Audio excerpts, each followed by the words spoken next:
Hey, Aloha. So happy to be here. yeah, so happy. Oh, wait, there we go. It was lagging on me for a second. Okay, I heard the All happy right, to be there we here. go. I'm happy to be here, too. I'm purposely not trying to swear just yet. You usually got to wait a little bit within YouTube stuff. Otherwise, they kind of get weird right away. I'm redonkulously ecstatic to be here. Yes. Yes. Yes, me as well. Welcome, folks. In case you can't check out what's on the screen or read the title of the video that you may have clicked on, which if that's the case, I mean, there might be bigger issues. If you don't realize what you just clicked on, I mean, I'm happy you're here, but you might want to call a doctor or something.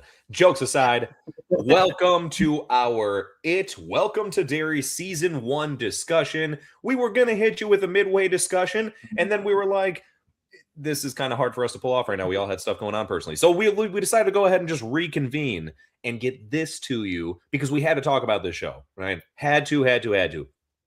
Shout out to the fact that we are missing some members. I don't know why that would be a shout out, I guess. But I just mean shout out to our members that are missing, right? We miss you dearly. We wish you could be here. We understand. We'll be all back together soon. But love you, Sean at Lost in the Real. Love you, John at Man of Movies. And let's go ahead and start to talk about some stuffs here, boys, because oh my goodness gracious, great balls of Pennywise, is there a lot to talk about. First and foremost, I feel like usually it's good to kick off any of these discussions with just some general thoughts, right? Yes. Since we're talking about the season as a whole. So this is where it gets tough because we could probably go off on a tangent about many things. If you had to, I won't do the in 30 words type of thing, but if you had to condense, right? We'll focus on that. If you had to condense your thoughts in the entirety of the season to a couple of sentences, a mini paragraph, whatever, right? How would you go ahead and express yourself about this? Anthony, must start with yourself. I would say this was for me a very pleasant surprise. This was a show that was not as much on my radar as you would have thought it would have been, but it is essentially my favorite show from this year. I don't know how much, but I'm getting ready to gush for the next hour or so. If I could think of anything positive, if I could think of anything negative, I'll try. But it's all positive, man. It really is. It really is all positive. There's a couple of things I do want to ask both of you guys about your feelings on, but we'll get there. But yeah, overall, super duper 100% positive. Yeah, I love that. It's so great when one of the first things that you can think is, I can try to think of some negatives, maybe, right? I'll dig through. When usually, I don't know, it's not always the opposite. It's not like, oh man, I got to really think of something good here. But doesn't it feel like that's kind of been more normal than not recently for a lot of stuff, whether it's shows or movies? It's like, all right, there's good moments, but overall, And then I feel like, not to jump the gun, of course, but in regards to a lot of shows or movies, sometimes it's just the sticking the landing. It's like, yeah, it did great, but sometimes it just didn't end that great. I'm just going to go off on a limb and start off by saying, I think this one did stick the landing, So we'll get back to that, of course, and everything. But I love that we kind of share that sentiment for sure. It's tough to really dig for the negatives. It's not saying there aren't any, right? But it's hilarious to always have to preface with, well, it's not perfect, but no kidding. Nothing's going to be perfect. Or at least if it is, that's always going to be subjective. With that being said, Danielson, what were your thoughts here? I loved it all the way, pretty much all the way through. There was the first 4 episodes. There was times when I was like, okay, I'm ready for more, to get more into the story and everything. But I still loved those episodes. I think I've loved every episode. Pennywise is one of my favorite characters. I was him for Halloween. I love the book. I love the first movie.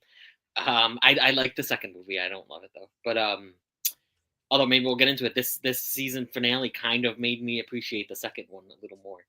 It appreciates you more too now.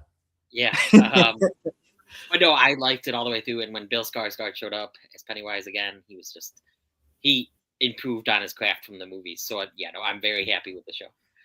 Yeah. Holy hell.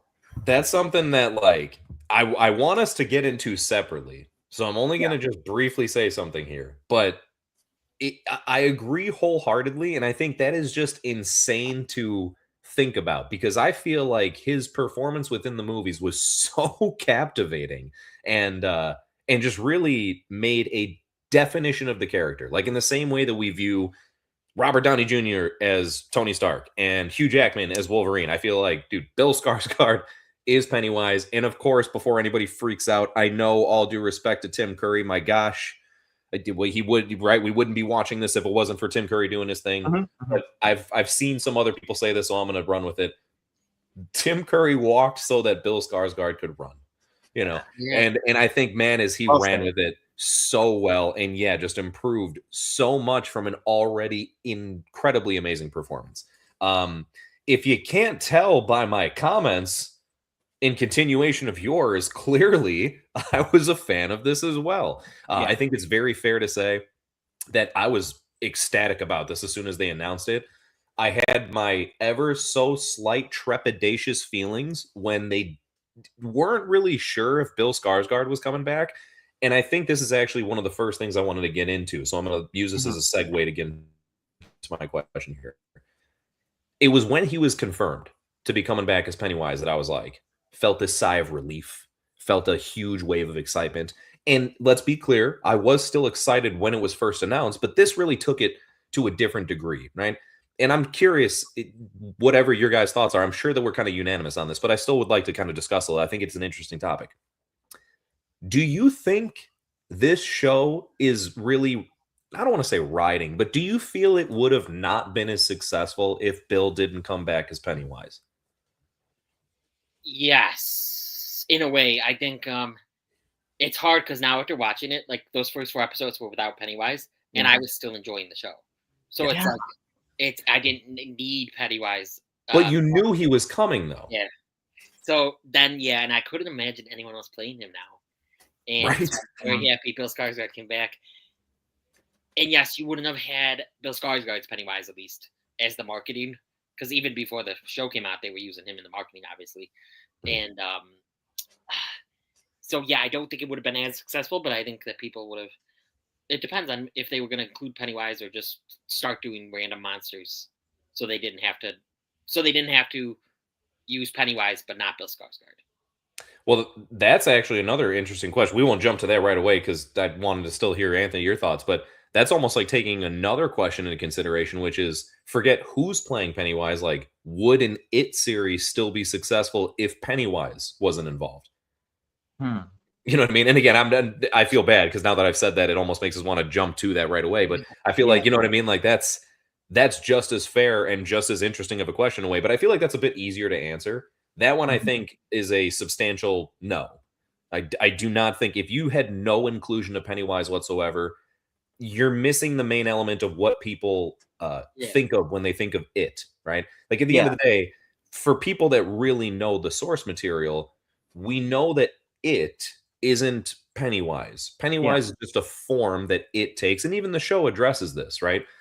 With that being said, we like Pennywise the most. And what's funny is even It, as the character, likes being Pennywise the most out of all of its different forms. That's why it pops up as him so much ever since he took that form in the first place. So with that being said, I just think there would be this enormous feeling of something's really missing here if there was no Pennywise whatsoever. Again, regardless of who was playing him. But to also go back to, I guess, my own first question, and then again, Anthony, I want to throw it to you if I can right afterwards.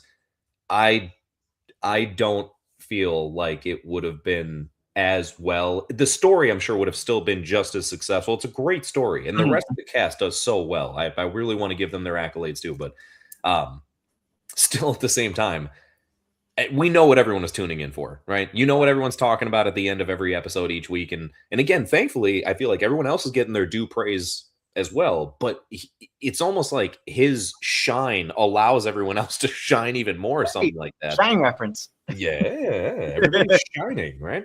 I don't know. I think it's one of those, it's fair to say that it'd be cool in some way, shape, or form to see someone else play him eventually, or maybe for like a just for fun type of thing. Like, it'd be interesting to see, like, who's the guy? I feel so bad that I can't think of his name. Who's the guy from We're the Millers? And he was originally going to be him. Ed Helms? Oh, Will Poulter. Yes, Will Poulter, right? Like, and I think, if I'm not mistaken, so here's a perfect example, right? He's going to be playing Pennywise in Scary Movie 6. So Like Oh, we are gonna be seeing like how he would do it. So like what I mean is that'd be fun, right? That's like cool. But yeah, I don't want to see anybody else like play Pennywise at this point. Like that is Bill's role. And all I can hope is that he is okay with the ridiculous extensive makeup that goes along with it and is willing to play that role for as long as he possibly can, or at least obviously for the 3 seasons of the show that it's expected to go for. Because yeah. we need it. We need every single second of those frames. Anthony, man, what are your? I guess I'll throw both questions at you simultaneously. So whichever you'd like to tackle first. Well, I mean, it's actually fascinating. I'll try not to rant too much because it's you bring up some good points. Please do. The first few episodes. Well, all right, real quick. I'll just say I will say no. I don't think that the show would have been as successful for me as a fan, and I think for the mass public. But I will say those first few episodes when it was just a presence, it worked for me anyway. So maybe if they would have been, if they could have been creative with the writing and potentially went a whole season without us seeing that iconic clown form, I would not have wanted to see that. But I think the writing proved good enough that like maybe they could have done that and maybe they could have gotten away with it. It just simply wouldn't have been as successful, and we would have. And the main criticisms and comments we would have seen online would have been like, yes, it was very good, but I would like to have seen Skarsgård come back. And all we would have been thinking is just like, well, maybe he'll be back for season 2. I'm glad that they went this route. I'm glad that they held off on him, almost like the shark in Jaws. It took a little while to see that form. Yeah. But I think it's cool. I mean, and this is one of those rare, unique cases where because the character is a shapeshifter, they could have gotten away with they could have saved a couple bucks and they could have just said, here's it in this form and here's it in this form and here's it. They could have gotten away with it. But I'm glad that they went this route, and just as I was starting to feel like, oh man, I want to see this form, he came in. So even the timing on it was perfect. Bless you. Even the timing on it was perfect. When does he come in? Around episode 4, 5. Yeah. And he's such a presence for like the second half of the season that it's. I don't know. It worked. I think it worked out fine as is. I think they took the right path with this, holding off on him a little bit in the beginning, letting the story develop, letting us get to know the characters. Well, maybe not so much those characters from that first episode, but which, by the way, I will say, initially when we wanted to do this, I think the main thing that was on my mind and probably you guys as well was that pilot. So I mean, talk about starting on a strong note, Jesus, but yeah, it just hopefully that in that rambling somewhere is sort of an answer to your absolutely. No, and what's great is you bring up such a unique point to kind of start to now get into as well. The waiting, right? Holding off to get to him. I am so into the like trivial facts and the making of and stuff like that. So I love how after each episode they do this with I believe the majority of large HBO series where after the episode's over. Excuse me, they basically will interview members of the cast and crew, usually the director. So like Andy Muschietti's given a lot of insight, and they'll break down like certain critical moments of the episode and everything. And when they finally got to episode 5 and we see Pennywise for the first time, he went into exactly that. He's like, I didn't want to show him in episode 1 or 2 or 3 or 4. And he's like, I really wanted it to build up to that because he knew, right? He's not dumb, man. He knows that's why people are watching the show for the most part. Not the only reason, but it's a very large reasoning behind it. And was he in the marketing from the beginning? I forget. Oh, yeah. Okay, he was from the beginning. So no matter what, we all generally knew he was coming. And I think right away. Once again, that does play into though, like why the first 4 episodes. I'm not saying that again, it wouldn't have worked if Pennywise never showed up again, right? If the story's good enough, if the monsters or whatever its form takes is crazy and scary enough, it could still be compelling for sure. But we all feel that sense of kind of like, I don't want to say comfort, but let's just call it that. We all feel the sense of comfort because we know it's inevitable. We know Pennywise is eventually going to show up. And that's why, hey, he's not in episode 1. All right, it's fine. He's going to show up though. Oh, he's not in episode 2. Hey, no big deal. We know he's in there. He's in the trailers, right? And I think again, that's like giving that sort of relief. Whereas if you knew, right? Imagine if like we knew he wasn't, because the way that things work these days, I feel like they would announce that. You know what I mean? I feel like as the show's being made, it'd be like a big critical news article of like Pennywise isn't going to be in the show at all, you know? Yeah. And I feel like people would just be like, whoa, what? But again, the waiting to show him definitely worked very effectively, right? At the end of the day, that was a very smart move. And by the time we get to him, what's great is they did such a good job with those first 4 episodes. So the first half of the season is still strong, right? Has its moments where I guess things linger, but it's very strong, I still feel like. And then he just dominates once he takes over. And what I actually like, though, is, and I attribute this to the writing and, of course, the directing, he manages to dominate, but without really, like, taking anything away. This is where I was kind of bringing it before, like, he shines and, like, makes other people shine more or whatever. Like, I feel like it enhances everybody else's performance, almost as if they were on set with him and they're like, yo, I got to step my game up, dude, because Bill's just really, like, he's bringing it right now. Yeah. And just every scene that he interacts with anybody is just, no matter how short it is, how brief, it works so well.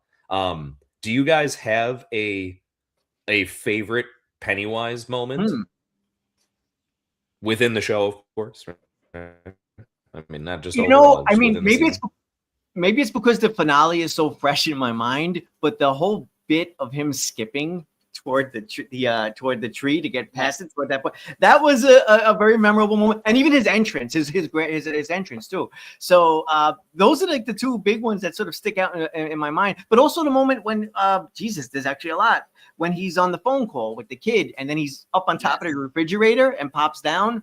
And he has the apocalypse now look going with half his face sort of covered in blood, sort of. And he kept that for the next episode too. I noticed they didn't change it up. Mm-hmm. So yeah, there's a good question. Ton of favorite moments. Dan, how about you? Favorite Pennywise moment? I love his introduction. Yeah, with Maddie singing, and then it turns to Pennywise, and I also love the skipping. I pretty much loved everything you just said. The phone call scene. I loved when, and Jace, I know you're probably gonna say this one, but when he's talking in the basement when he's with Ingrid and Mabel, I liked that whole part. I mean, pretty much anytime he's on screen in this show, I loved. So that would be the start of my answer. It is fair to say that I loved every single second of screen time that we got of this man. Yeah. Like nothing, literally zero about his performance disappointed me. And if it does not get, and I feel like it is thankfully getting a lot of praise, but if it does not continue to receive even more praise, it's like the first time I'm going to get angry about someone else not getting credit where they should be getting credit. Like, it is mind altering as to how good he is in that role, in my opinion. We got to give him a What's up? Rubber ducky. We got to give him. Oh, dude, 100%. Oh, there'll be rubber duckies in this. Like, you can fairly just have me locked in already. Like, I'm sorry, but this is one of those where I'm calling dibs type thing. Yeah. Like, that's my choice when it comes to like anything he can be nominated for. He's in. That's it. And you know, the thing is, like because we just do the nominations and that's it, and then it's up to the voters and stuff. That's where it gets a little like, I hope these people vote right. That's where it gets a little bit like that's the fun part of it. Yeah, that's sort of the fun part of it, because we don't always know which way people will go voting. Although John figured out the math pretty well last year. Yeah. With all that being said, though, I did want to say I do have a favorite moment, right? Like, if I had to narrow it down and say there's one singular moment, I'm going to first say an honorable mention, which is the Mabel scene. That Mabel scene is gold. Absolute gold. It may be in black and white, but it is a golden scene. It is just, every single thing about it is so well done, to the point where even though it is not my favorite moment of the season with him, I did decide this.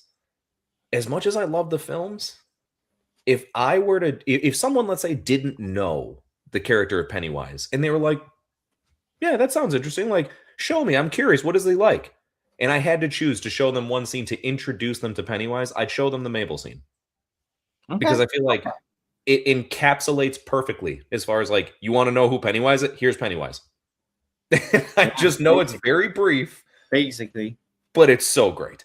With all that, my favorite Pennywise moment of the season is when there's the final confrontation with Periwinkle and him. So Ingrid and him. All right. It's after the fire? After the fire. Okay, immediately after. Okay. And then like, there's the whole moment where she's talking, like her husband is there. Yeah. And then Pennywise comes up and just, right. And then just starts like eating his head like a watermelon. Yeah, that was no complaints, but they went all out with that one. That was a bit some body horror. Some couldn't gore. be happier that they went all out with that. Because of the character, right? Like there's characters, we'll get into it too, right? Whose deaths you're like, no, don't do it. Fuck, they did it. And then there's people like that where you're like, that's fine. Yeah, you gotta eat his head. That's good. Yes. Yeah, exactly. Yeah, there's no bad feelings whatsoever. You're rooting for it, if anything. But it wasn't just that much. It's that whole scene in particular. I absolutely adore the way that he actually plays up to being her dad and tries to like continue to fool her for a moment. I think she's batshit crazy. Yeah. Number one, thinking he's her dad in the first place, of course, but especially to like grab him as he's going away, and the turn and the realization on her end of, oh my God, you're not who I thought you were. And the way he continues to just fuck with her is, like oh my gosh, man. And I don't mean to laugh because I feel like a maniac laughing, but no, it's so great. It was so well done. You're right. It's like you see the wheels turning. Great acting, because you see the wheels turning where it's like, what is Penny? Which way is he going to go? Is he going to continue to mess with? Yes, he is. Of course, he's going to continue to mess with her. But you almost feel like there's a realization on it, like on his part, like which way am I going to go with this? Because even before that, you get this moment where like it's the most awkward hug. It's like an embrace. So yeah, dude. And I just love how he like toys with her though, right? Like when he admits that he ate her dad. Yeah. And then it's right afterwards of the whole, like, she's like, all right, stop it. And the whole when he's like, oh, but he still lives inside me. Yes, he does. Why? I can feel him right now. Yes. He's reaching out for his baby girl. Dude, it's such good. He's like, it's just a perfect, like, fuck you. You're scared, aren't you? Like, I don't know, man. Everything about it's so perfect. I love his intimidation factor that he brings to the table. He's so animalistic, he's drooling as he's doing it. Jeez. You know what the show also made me realize, that when it comes to these big killers like this, like definitely Pennywise is in there, but we also tend to think of, the Freddy Kruegers and the Jasons and the Michael Myers. Like there's different types out there. He fits more in line with like a Freddy Krueger or Art the Clown, where he'll laugh and joke and talk. And then you get the strong silent types like Michael Myers and Jason. And I almost feel like it's almost like you could tell a person who's your favorite killer almost says a lot about you. I don't know. True. But yeah, and you get a lot of people out there who are fans, of the strong silent type killers and like Leatherface. So, this some of these other killers, they have no sense of humor. But these guys, it was a bad way to put it. These guys definitely have a sick, sadistic sense of humor that makes it oddly fun and enjoyable to watch. That's what this show was making me think, like, man, because now I almost feel like I need to rank my killers differently. Like Pennywise has just gone up like 1,000 notches just from this show alone. I love the first movie. Second movie I was kind of mad on, but now like I feel like this show like almost did like I almost did like what almost like achieved like what the Clone Wars cartoons did for me in terms of like sort of making the prequels a bit better in my view and helping those to sort of flesh out the story. Like I actually can't wait to revisit the first movie and the second movie and see how it all plays out. Interesting analogy. Yeah, man. So I watched the first and second movie before the show. Oh, really? Yeah, and I'm almost just as curious now, obviously, to go back and watch them again at this point. But yeah, it was definitely, as far as it's why I was able to definitively and confidently agree that, dude, his performance is like blowing his performance from the movies out of the water, which is really saying something. But yeah, especially with that context that was given, which I guess, you know what, maybe we should just jump straight into that perfect little segue organically done. Obviously, the season finale, which, we'll still talk about more parts of the show in general. Yeah. Spoiler alert. Yeah, but holy crap. That season finale dropping a bit of a bomb on us in the best of ways in regards to a full connection. Like, we already knew that this connected to the movies. I don't think anybody was questioning that, or I'd be surprised if many people were truly questioning that. But thankfully, this took all potential concerns or worries or questions, if you will, and put them to the side. It's like, nope, this is part of it. So the first one, right? Okay, because there's a couple things that tied into the movies. The first one I want to go over is finding out that Marge is who she is. Yeah. Which is Richie's mom. Yeah. This was this not a rumor, right? Was this not a heavy rumor that people were saying? But the difference is people were claiming that Rich was going to survive, which R.I.P. Rich. You the man. You the man. Yeah. But yeah, they were claiming that Rich was going to grow up with Marge. They would have Richie, right? Which, Dan, do you recall we were talking about this? And I was like, man, that'd be really weird, though, if she did end up with someone else and then said, I want to name our son after this. When I was a kid, I was in love with this little boy, and I want to name our son after Well, I mean, in this case, it's like the kid saved her life. So I feel like it's so meaningful. But yeah, there's still a little bit of like a vibe to it of like, Marty, I like that name. There's a little bit of a vibe of like, yeah, but you're with the new guy. You should maybe he has a name you want to pass something. But yeah, I take your point.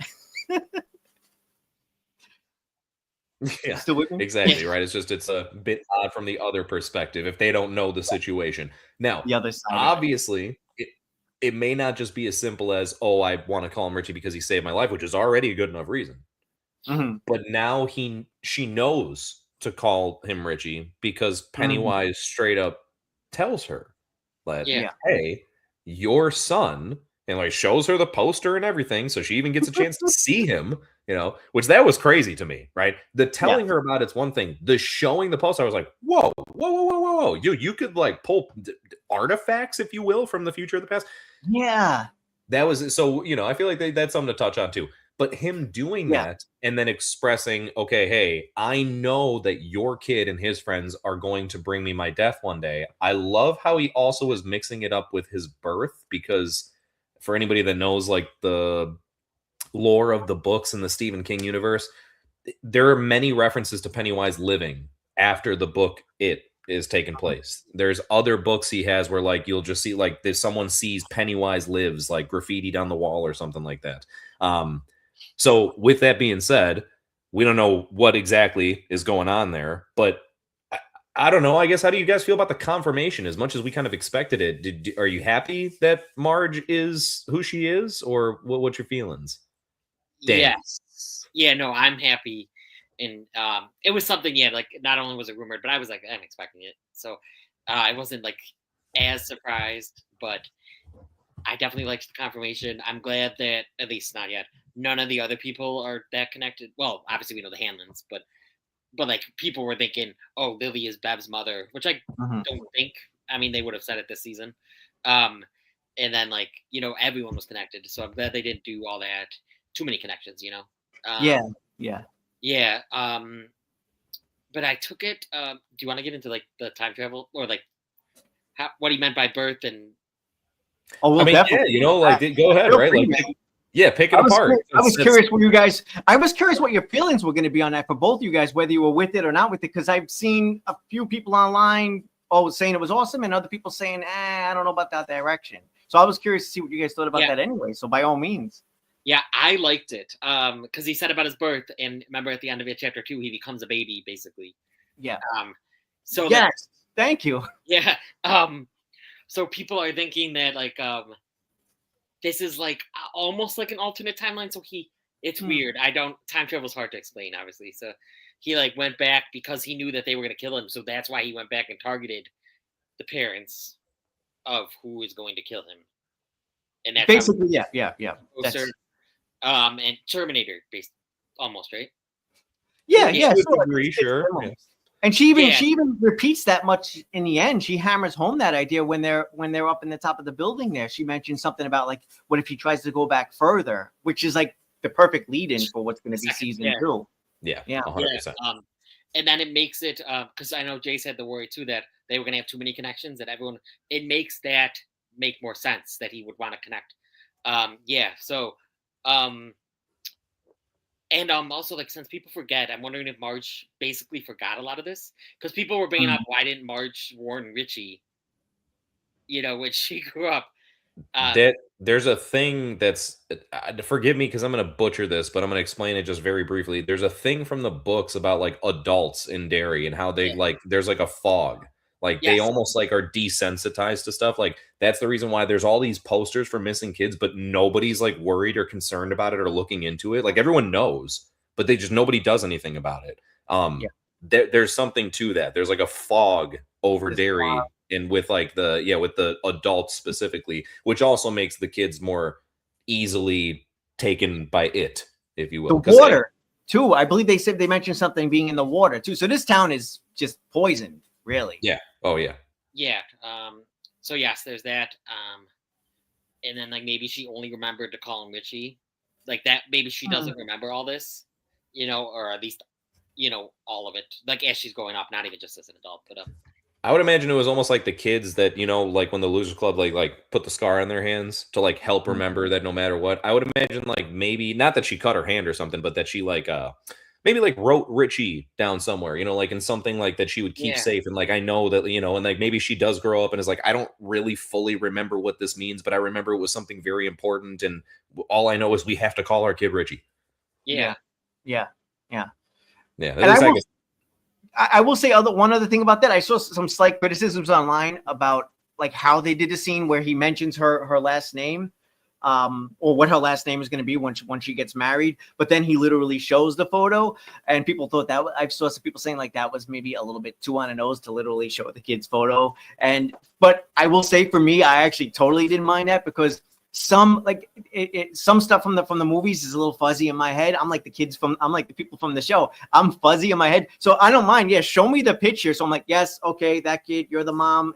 Okay. I'm good. Keep going. So I didn't mind that at all, how all of that played out. And I actually loved that it went into like this whole time travel, kind of area that we're headed into. I thought it was great. Now we are basically not just getting a prequel series. We're getting a prequel series that's like half prequel, half sequel kind of. It's like almost like I really don't know where this was going to go. I mean, I thought it was interesting in and of itself, but my assumption going into it, and again, unfortunately, I'm not familiar with the book, so maybe people out there who are more familiar with the books already knew this ahead of time. Fair enough. But my assumption was just we're going to get this story in the 60s, then we're going to jump back 27 years, and then we're going to jump back 27 years, and everything is just basically set in stone. But now we have this great possibility open where no, he's a cosmic being, and he can sort of he knows the future. He knows the past. He's, this is we're going into sort of like stuff that True Detective season 1 went into. I'm not sure if either of you guys are familiar with that, but sort of like this idea of like, of time all sort of taking place at once. I'm not even going to pretend to try to explain it because I'll butcher it as myself. But I just love introducing that into this. It just gets a little more sci-fi in there into our horror. I don't mind that mix at all, sci-fi and horror. Oh yeah. Well, that's something that it surprised me. Right. So when he made that comment, I remember sitting there and being like, whoa, I didn't know he like knew the future like that. Yeah. It was a surprise to me too. Yeah.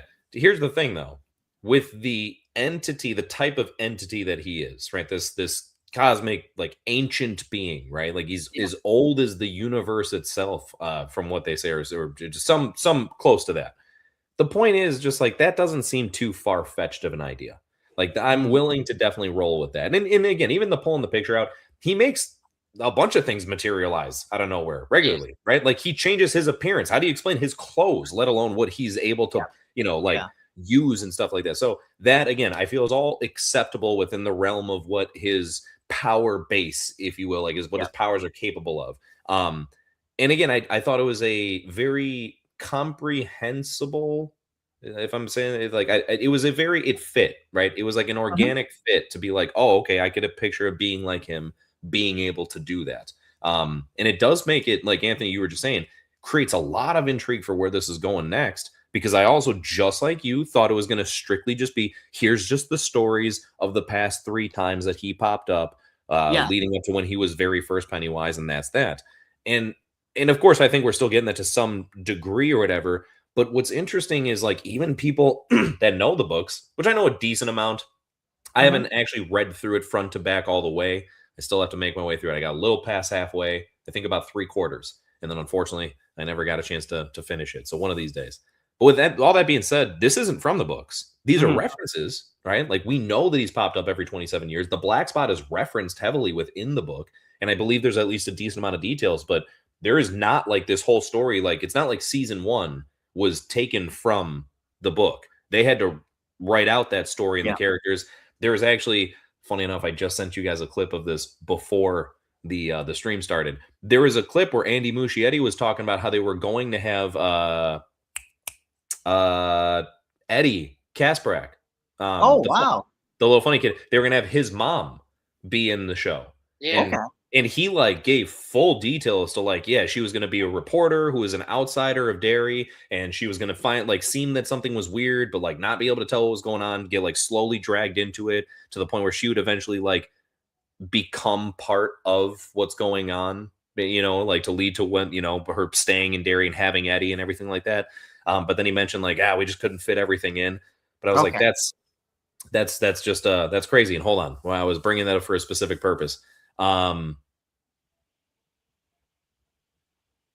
What the fuck? I hate when I lose my thought like that. But going back at least to the whole concept of like things changing, right? Or the Yes. potential of things changing, that it's not set in stone events, is a great idea. It makes it so much more compelling. I'm not against that whatsoever. I thought it was a really cool like introduction to there.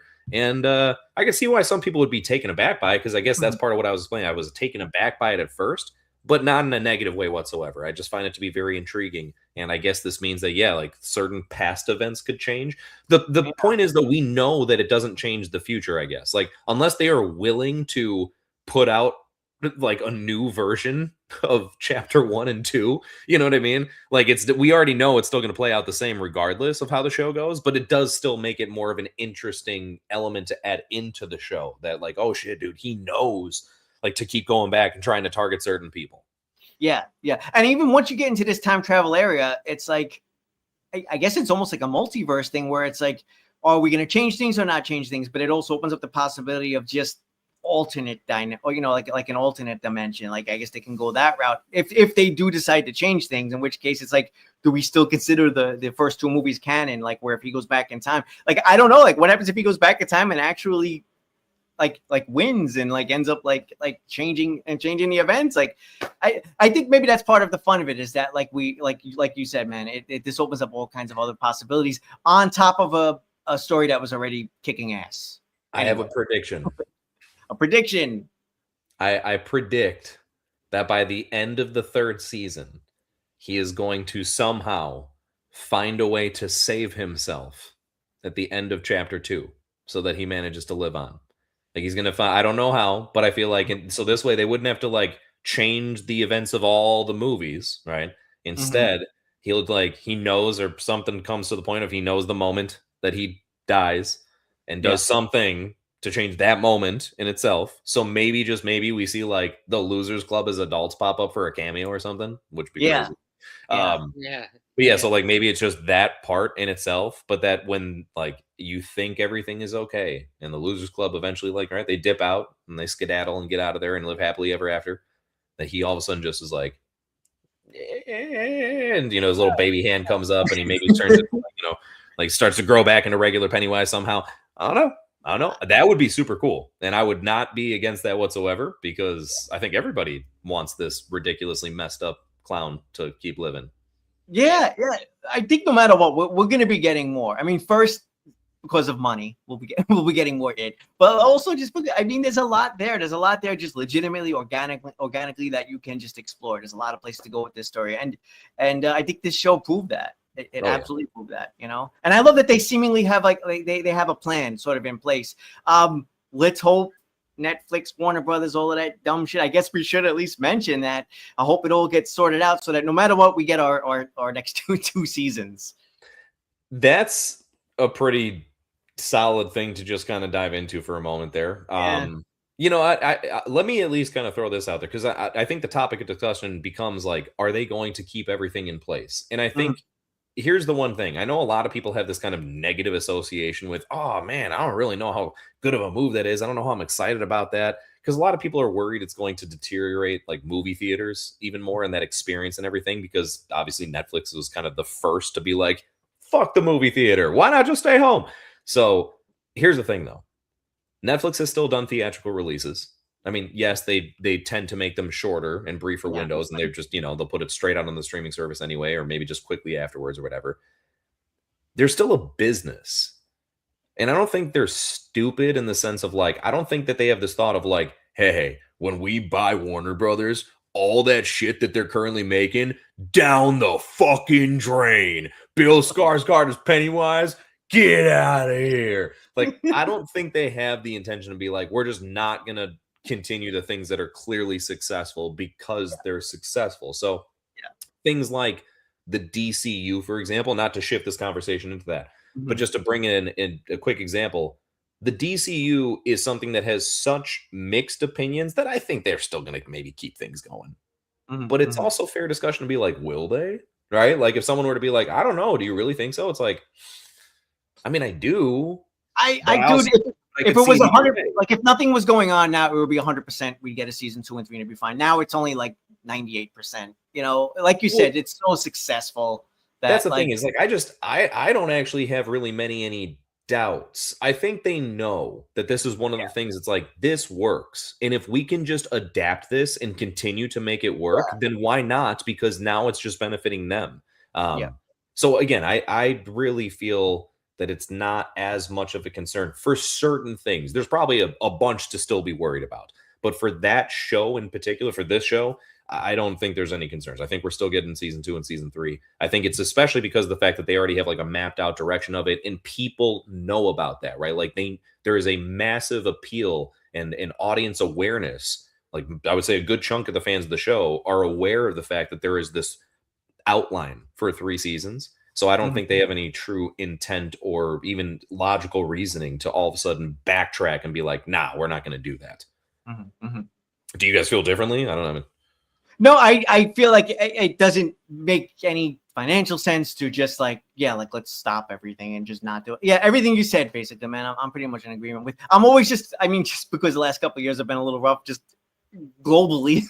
You're always like worried about anything being ashore anymore. But I think we're probably okay. We'll get our season 2 and 3, one way or the other. Okay, but still landing on a probably. That's fair. Yeah, 98, 99%. Yeah. Okay. Dan, are you concerned, worried, hesitant? Do you think that there's any chance we won't get the other 2 seasons? No. No, he could be lying, but the Netflix CEO said we're going to keep WB the way it is. Okay. Because why would they spend that much money if they just wanted to kill movie theaters, or whatever, So I think that they want to get into the theatrical business. That's what he said. So yeah, I think they would definitely. Yeah, I think definitely. And I guess you know what? Let's keep in mind, just logically, this is a TV show. It's not even a theatrical thing, so it would make perfect sense. This is streaming. It's just you'll be streaming it now on Netflix, if anything, in their HBO hub or however the hell they end up working it out. Yeah, so I was gonna say there's probably just gonna be an HBO section, right? Yeah, of Netflix, and that's more than fine. You know what I mean? And I'm glad, Dan, that you brought that up because again, even all theatrical stuff aside. Once again, it's just proven the point, right? Like they're not going to spend, like you said, a ridiculous amount of money to then just be like, hey, let's just like switch everything up though. Like what if we just like completely changed everything? Like, why are you buying that stuff if that's what you're going to do with it? Now, to say that you want to eventually take some creative freedom with other things, 100%. And that's actually why, again, not to shift the conversation, but that's kind of leading into why I feel like the DCU is a little bit more like questionable. Whereas this, though, I feel like is a little bit more concrete, right? Again, I think it's fair to say, like Anthony, when you're saying 98, 99%, that's still totally fair and reasonable because, like you said, you can't really guarantee anything. My gut instinct does kind of lead me to believe that even putting my huge fanboy of the show to the side, it just doesn't make any sense for them to, from a business appeal or whatever, to not run with this. They know like this is a really popular IP. And if we can keep running with it and then start to make bank off of it even more ourselves because of how popular this is, maybe even make it better than what it was going to be originally somehow, then why not? Right. Yeah. And actually, I even want to say one more thing sort of related to that and then get your thoughts on it. And I bet I know which way you're going to go because you have this show now. And I feel like there's an obvious place here for a spinoff. And without even just saying it, I bet both of you guys know the spinoff that I'm talking about that I think we want from this, or at least I know I want. Dick Halloran. There we go. How much do you want to see a fucking an Overlook Hotel spinoff? Dude, that would be pretty crazy. At first, I was like, somebody mentioned about a show about him, and my initial instinct was like, I love the guy. He's putting on a stellar performance, but let's take it easy. And I don't know why it didn't click right away that it would be so interesting to like see exactly that. And then especially when he dropped that line at the end, I was so dorking out. I was just like, he's talking about the Shining Hotel. And, he said, dude, did you even know he was going to be in the show at all? I guess that was another thing I wanted to mention to you guys. There was so many ties and references to other things, from Shawshank to, I guess you could even argue maybe a little bit of a nod to The Mist in the most recent episode. But obviously Dick Halloran was a huge thing in a whole Shining. Did you guys know that all of this was coming? Early on, not like right away, not before the show premiered. But like I knew obviously who he was and stuff like that. Okay. Gotcha. But I had just seen The Shining that night, and then I came home and watched the finale. So I loved when he said, "It's a hotel. What's the worst that can happen?" or whatever. Yeah, I know. Oh my gosh, be careful what you say, bud. Yeah, no, and it's a shit. I already saw the most obvious joke is like when you lead off, it leads right into the smash cut of Nicholson. What's the worst that could happen? And I've already seen like I think 5 YouTube videos that have done the same joke. It's fine, the joke works. But I will say I do not like in The Shining how I wish he at least put up a fight, because now it's like we've seen Dick Halloran in this show. And I'm like, he just died. He just goes on to die from what, I just wish maybe he still dies, but he gets a couple punches in or something. Yeah, no, I agree with you, man. I mean, you know what, though? We do get a little more of him in Dr. Sleep, to be fair, which I think you like better, right, Dan? You actually I'm back to work now because Wow. Dr. Sleep I did at the time because I love both the Shining book and the Dr. Sleep book. And then I was kind of on Stephen King's side. I'd seen Shining before reading the book, and I liked it a lot. And then when I read the book, I liked it less because it's not as faithful. And then I rewatched it again a couple of years later, and I love it again. So, yeah. But I love. You can like both adaptations, right? Like, there's nothing wrong with that. Yeah. So the actor's name is Chris Chalk. I looked him up on IMDb. He was in. I feel like I don't know him from too much, but apparently he was in Godzilla versus Kong. I don't recall. Yeah, apparently he was in it. Maybe it was a small It's okay, Anthony. Nobody remembers any of the human characters from Godzilla movies. True. Thank you. From the WB Godzilla movies. Godzilla -1. Yeah. I'm sorry. Yeah, right. Exactly. That's fair to say, right? From the Warner Brothers, especially from Godzilla versus Kong. Yeah, I couldn't tell you. I could tell you that Millie Bobby Brown popped up at some point. And there you go. She's in a couple of them. Was in one of them. Yeah, no, those Stranger Things kids are just in everything still. But yeah, man, I definitely want to see that spinoff. I don't know about any other spinoffs per se, but that one was the first one that came to mind. And yeah, and I loved all of the ties to the other Stephen King things. I guess that all of this stuff has been sort of there in Easter eggs, and maybe the more hardcore fans could see it spread out across all of Stephen King's movies that have been adapted over the years. But for me, this was more of like a nice. It was just like the first time I was really seeing it and appreciating all of those ties and connections and stuff like that. This is not. I mean, it's kind of related, but I was watching When Harry Met Sally for the first time today because of Rest in peace. Yeah. And he did Misery as well. Rob Reiner did Misery as well. And highly recommended if you haven't seen it. Yeah, I know, Jason, you mentioned you want to check it out. Highly recommended. Yeah, Misery. Yeah, Misery is one of my favorite Stephen King adaptations.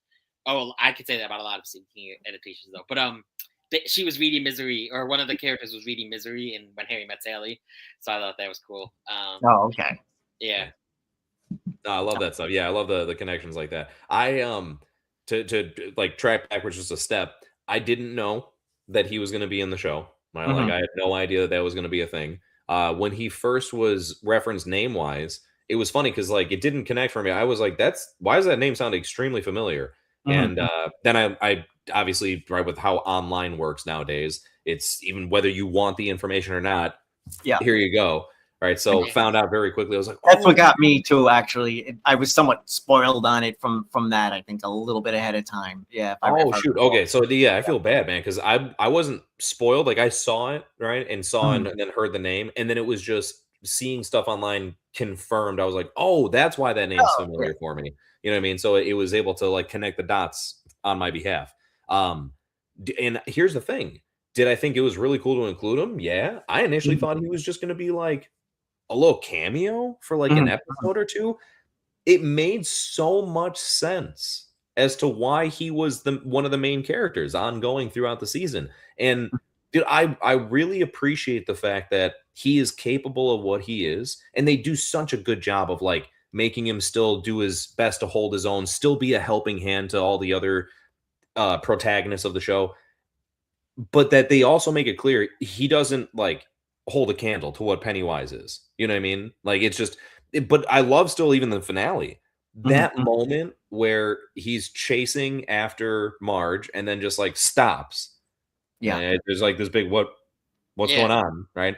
Cause I'm sure maybe my first thought was like the last time he did that was because the shard of the thing was there. Yeah. And I'm thinking to myself, does she have the shard with her or something? Or did somebody like throw it or someone like behind Pennywise with it or something? So when we realized it's not the shard, I thought that was such a cool thing to introduce that and they don't even tell you right away, right? Because there's a vision that he goes into. And what an awesome alternate reality what if scene, if you will. Right? To see him as Bob Gray Pennywise and just being like spoken to, like, what's going on, Bob? And I love how he's just like, I'm not Bob Gray. Like, it's so well done. I love how he's, I'm the devourer of worlds. And like to see that, like, and then the moment though when he figures it out, right? So when like something happens to Dick and then like the world kind of like shifts and turns a little bit, and all of a sudden he's just like, oh, like that was he's like, all right, that was good, man. That was good. It's almost like that's what I love. Like if you land you see the wheels turning. I love that. It just awesome. It's almost like landing a punch on a professional boxer, like a good punch, right? Yeah. And he's just like, hey, you got me. You got me. That was good. That was good. But then just proceeds to just beat the shit out of you. Like it was basically that's what it made me think of. And I thought it was executed so well. That was just a really cool thing to see. But yeah, man, like that it was great that he was that addition to give them an extra fighting chance. And like just enough that was believable. Like believable within the realms of what can take place in the story like that.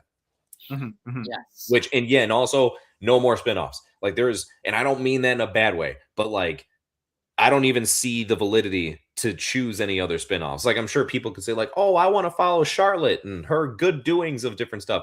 I loved the character of Charlotte. She was great. I don't need a spinoff with all of the side doings of whatever's going on there. The only other one I could see, and I'm not saying I want this, I agree with you, is the Native American side of things. There seems like there's a lot there. Yeah. It does. It seems like there's a lot to unpack, but it seems like there's a lot to unpack for them when stuff is going down, like when it is awake, right? But it seems like as soon as it goes back to sleep, they made it pretty clear from like that meeting that they're all just like, all right, deuces. Yeah. I'm going back to just live life now. And I feel like that would just be like, all right, we're just gonna watch them do regular things. But didn't one of them even have a line when they're at the meeting with the Native Americans? One of them was like, "I'll see you later," like shit asses or something. Like, "I'll see you in 20 years." Exactly. Like they just have this attitude of like, "All right, that's over with. Like, cool, important stuff's done. Let's go back to just like sitting on the couch and watching sports, or I don't know." Oh, jeez. It's like us after the rubber duckies. All right, I'll see you guys in a year. Oh, I wish that wasn't so fucking fun. Oh man. Why you gotta do us like that, bro? No. Every now and then we'll do an oddball fun stream like this. We just need more of these, and then I won't say shit like that. We need more of these, and then I won't say stuff like that. That's so ridiculous. Every now and then, and I hate that that's true. But it has been 27 years, oddly enough, since our last. So, but anyway, we're sorry, everybody. We're sorry. Oh, and can I say one other thing too about James Remar? Because I guess I have like a bunch of nerdy trivia on, like not really trivia, but he played the general, Francis Shaw, who like goes from being a character who I was sort of not sure of, but Yeah. rooting for, because I like the actor so much. He plays Dexter's dad. That's what I mostly know him from another one of my favorite shows, Dexter. He was also in The Warriors many years back. But man, he turns out to be a complete piece of shit. And again, yet another character, like we mentioned earlier, who you sort of want to see get it pretty badly. And he gets it. I was imagining, I'm like throughout the whole show, I'm like, this guy's gonna get his face or his head bitten off at some point. He really does seem to walk into it though, for Christ's sake. Yeah, I know. He was like commanding him, and I felt bad for Rose because he like backstabbed Rose. I liked their relationship, and then dude, but that was so Dan and I had mentioned this to each other at one point. That was funny enough. I felt like the most, not him kind of like putting himself in front of Pennywise. That was just like, what are you doing? Where's the logic there, right? Like, come on, man. Especially like you walk up to him just to say you're free to go. Did you really need to say that, dude? Couldn't you have just like watched from the background and been like, all right, cool, he's free to go now? Like, great. He doesn't need your confirmation. You know, it's not like he took the time to say like, now I need you to go out and scare the whole world. You know what I mean? Like, even though that's what it seemed like his plan was. That was the plan. Yeah, that was. Yeah, it just seemed like a waste of time and effort to go up there in the first place. But funny enough, what I was going to say, the most realistic part of the entire show is the military being like, we could use this as a weapon. You're like, you dumbasses. Come on, man. That was, I could not stop laughing when I realized that was the actual move. But again, I'm not against it because it's like, that's what would happen. And I'm not going to take credit for this, but somebody brought up how it parallels that era and the arms race that was going on in the whole Cold War era. And it's like, we're going to get fucking bigger bombs than you, and we'll blow you up, and you blow. So it feeds into that whole idea of like, well, here's a cosmic entity, like let's weaponize this thing, and we'll So I like that. On paper, this season covered a lot, and when you look back at it, right, because we have like a military plot line, we have the kids. We have a couple of different sets of kids. We have like all of the other stuff in mind. I'm not going to go through the laundry list, but it covers a lot in just 8 episodes. It really does. There's a lot of plots here going on. It could have just as easily gotten like Lost, like all of this could have gotten turned into a jumbled mess. But I think they handled it. And it wasn't even completely all tied up in a nice, neat bow. They left enough open, like where we're still wondering about certain things, and we're wondering where it's going to go. But well done. No, this was very nicely executed from like all different angles, which is that's the one risk that you run with any show or movie is you can potentially have like, let's say, a really good performance, but if the writing's really bad and the directing's bad, and then it's like, all right, it's only so good, right? It's noticeable, but it's only so good. Then you could have like an amazing direction, right? But if the acting is poor and again the writing is poor, then it doesn't hold up well. So anyway, this is a perfect like melting pot of everything just working to a really nice recipe. Like the casting is just on point. I feel like everybody in their respective roles does so well. So between like just being cast and following through with the performances, just hats off to everybody. As you're saying, with so much going on, hats off to the writing. Because you can easily, as you said, this could have gone way overboard, way askewed into different directions that got silly, ridiculous, or just kind of like hard to manage. And it does execute all of that. It does it very neatly, you know what I mean? To wrap it up nicely. And then props so much to the directing. I know Andy Muschietti didn't direct every single episode. Do you guys know how many? I know he did the last 2 in the first one, right? And the first one, it looks like he directed the first one, second one, third one, fourth one, and then the 7th and 8th one. So he directed the bulk of the episodes. Whoa, hold on. So wait, so he did 1 through 4, and then 7 let's see, 1, 2, 3, 4, and then on 5 we have directing from Emmanuel. I don't want to say it. I'm going to massacre the name, but Emmanuel Aslan-Kofor Jr. And then episode 6, In the Name of Fire, was directed by Jamie Travis. And then The Black Spot and Winter Fire, he directed those final 2 episodes. Crazy, actually. A lot of work. First of all, like the James Gunn of the freaking It universe over here. Yeah, no. And first, still, just again, major props and respect where it's due as far as to all people involved with that, especially Andy Muschietti. You know what I mean? Kind of being the lead of the charge. But dude, that brings up such an interesting point there. That means he didn't direct the episode that Pennywise first comes back in. Yeah. Which is nuts. Now, what's weird is we've seen behind the scenes, or I don't know, we've shared behind the scenes footage. We know that he was there. Like he was. I've seen clips of him like talking to Bill and like getting stuff down or whatever. But and to be fair, I guess he could still be on set and still not be directing or whatever. But Yeah, dude, I guess so. Yeah. but that is nuts to think, though. You would think that he'd be like, "Yo, I have to do this one. This is Pennywise coming back. Like, it's got to be done right." I thought Yeah. so too.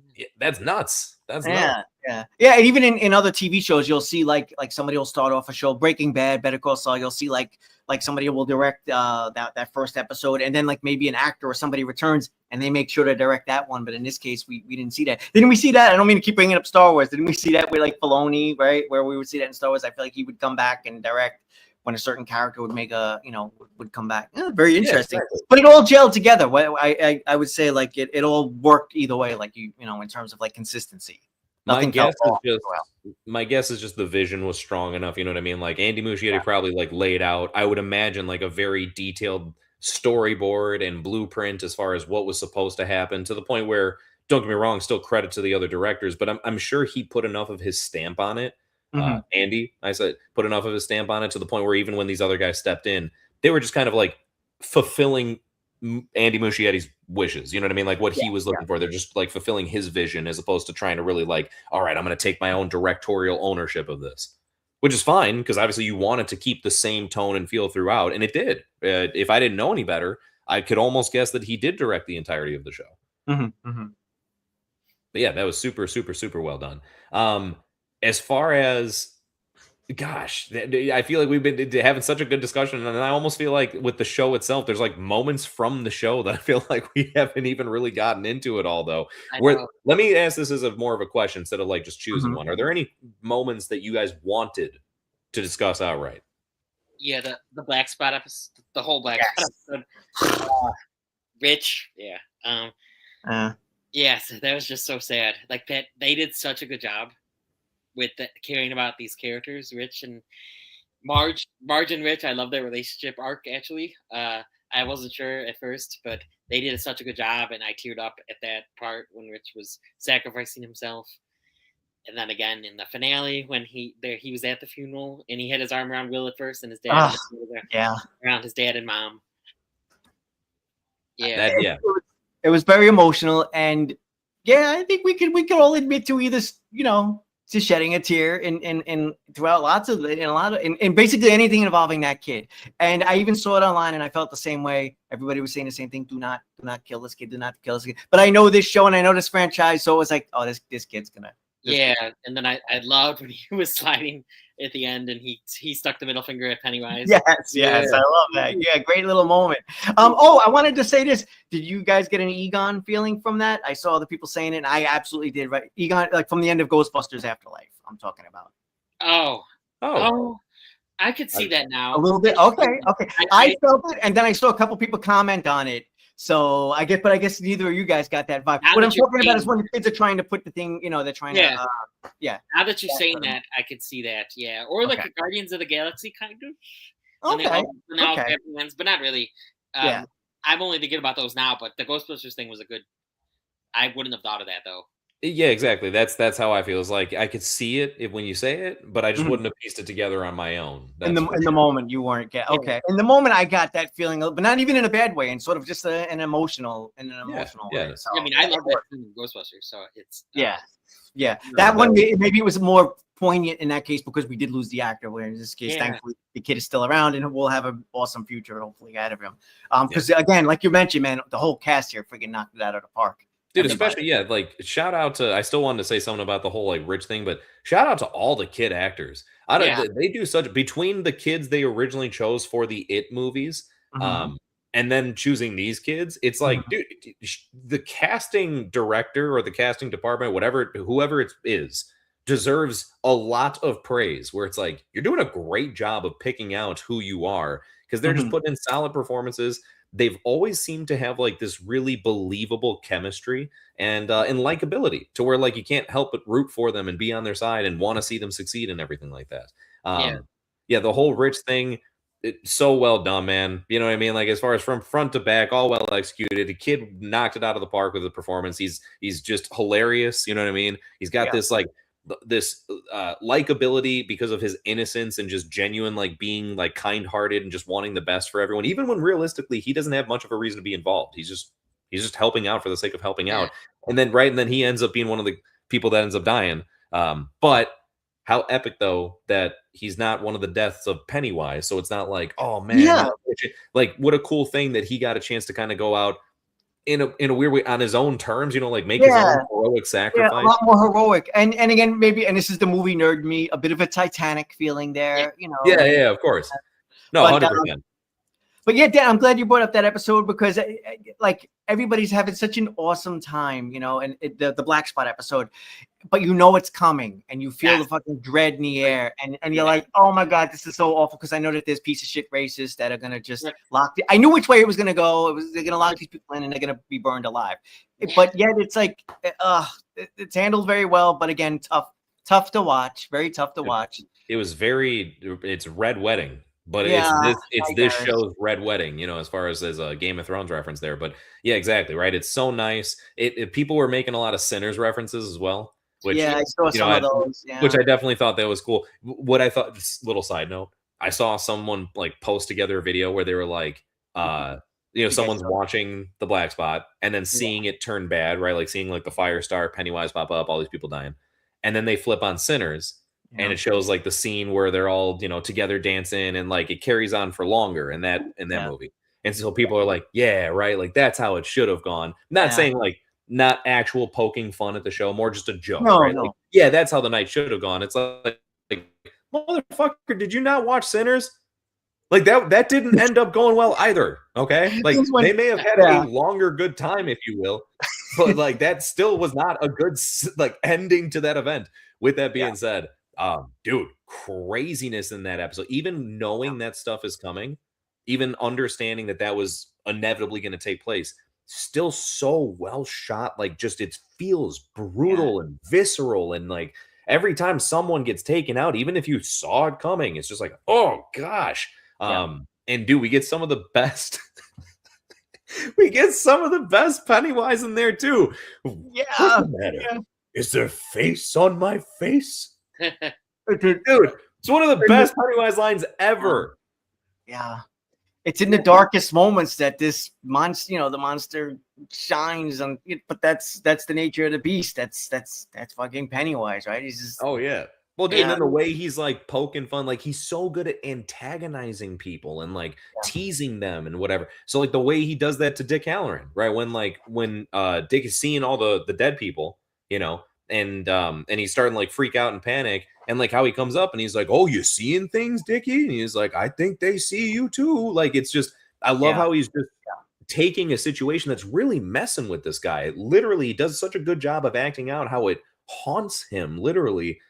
And he's just like poking fun at him about it. Like, oh, what's that? You're haunted? Yeah, it sucks, right? Anyway.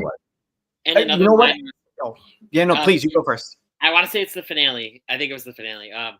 When he's talking to Will's dad and he's like, I have your son. The darker the meat, the sweeter the taste, or something like that. Oh God, did he really say that? Yeah. Oh, Jesus. The darker the meat, the more sweet, or something.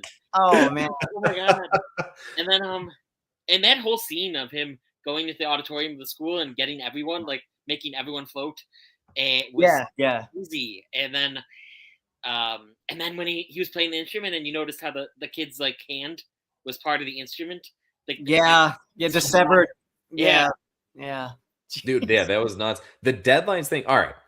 That I feel is worth bringing up because I don't know how much you guys may know about this, but here's what I wanted to introduce about the deadlights of what I'm aware of it. Mm-hmm.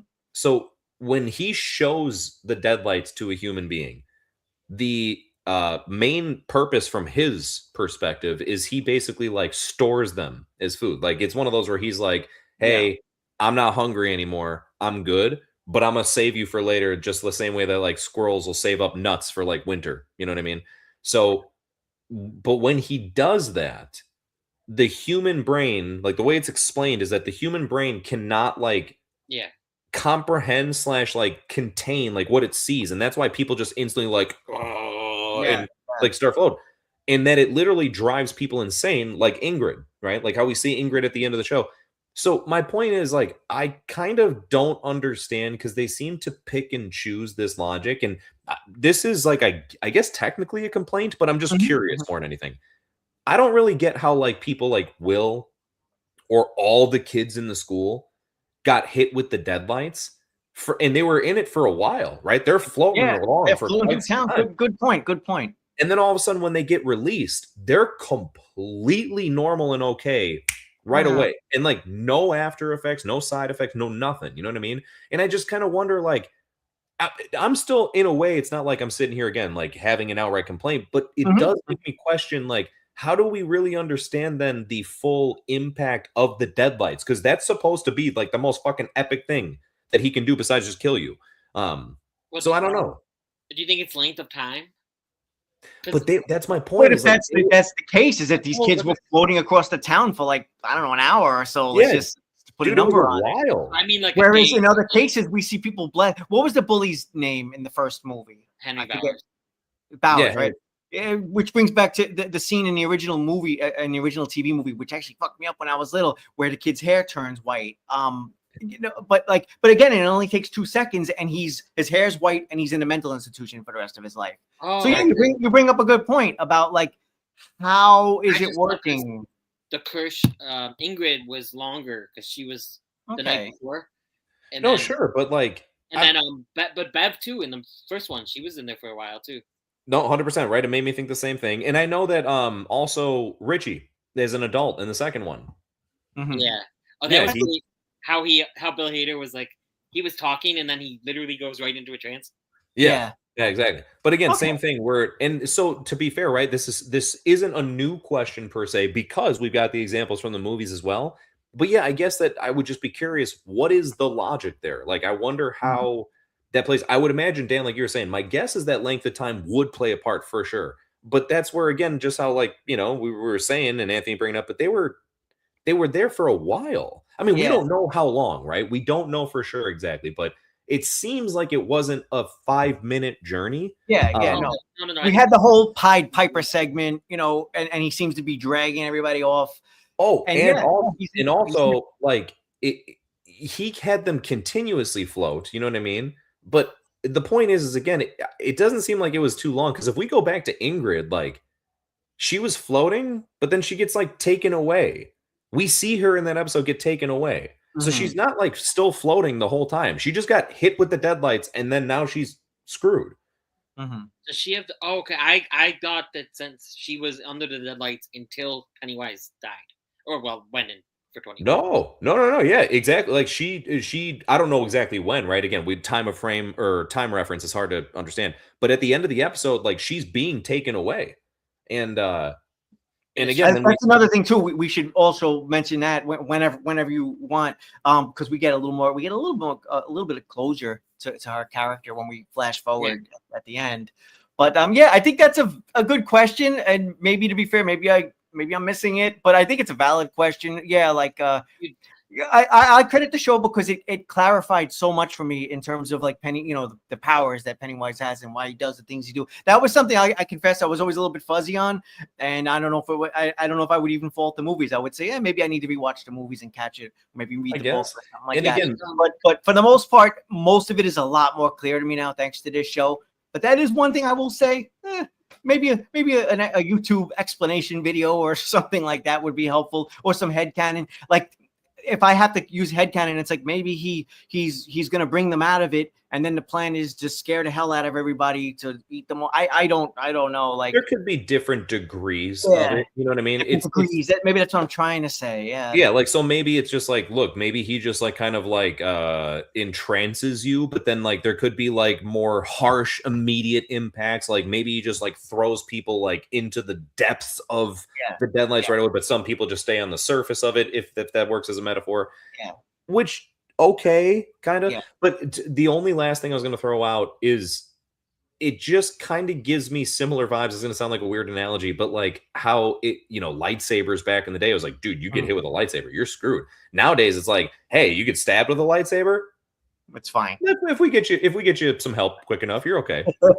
It's no big deal. Honestly, happens regularly. You know what I mean? And so that's what's like. Dan is like, oh God, here they go. Well, yeah, and I just don't want I don't think they're going to do this. I think they know when to use it because they delicately only used it a couple times. But I just don't want the deadlights to become that type of thing where it's just like, this isn't even a threat. What is it like? So what? They're hypnotized for a second. Like it's all good. It's like, no, this is like a traumatizing, horrible thing. And again, the difference in how it affects people, I guess. But Dan, you were like, it sounded like maybe you had a guess or something at least to throw in as far as what were you going to say? So take the movies out of it right now. Just for the show, at least with all the high schoolers, maybe it's the time, but it's also he was doing so many at once, but he was also not up close personal to everyone. So he was on the stage doing it. That is a good point. I actually like that idea because it's so many people at once. And he's floating them down the road.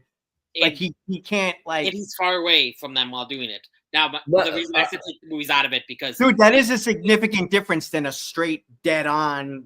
No, I know, but and this is where again I feel bad because Dan, you're admitting like take the movies out of it. So I'm sorry in advance. But if I didn't take the movies out of it, he's got an entire like tower of people floating in the sewer regularly in Derry at once. So like they're all floating. Dude, there's the point when Bev gets down there, she sees there's a shit ton of people floating. Oh, I know. But no, that's not what I mean. When he does it to many people at the same time instantly once. So those are times he did it separately to those people.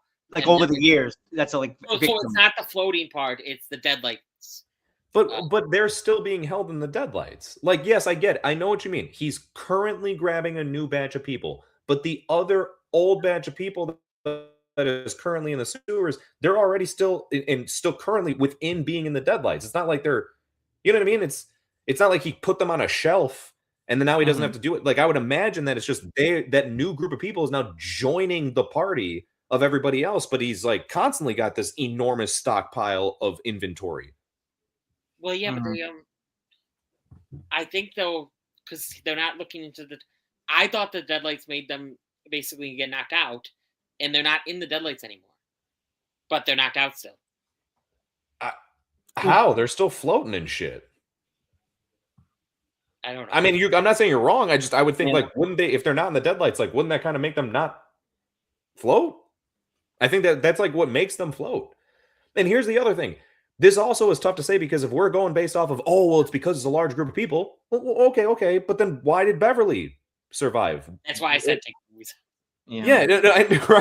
And then the same thing with Richie as an adult. Like, it's tough. And that's the only thing I mean is I'm glad we're even trying to think of stuff. It's fun to like try and piece some logic to it. Yeah. That's the only thing I think. And I love that that's the only thing I could really piece together at the moment. It's the only thing that I hope at some point down the line, right, as we continue to get more, that maybe more of that's clarified, right? Well, I had one other thing that I was going to bring up that it's not really related to this, but it was like a thing where I was wondering about it when it's the bus crash.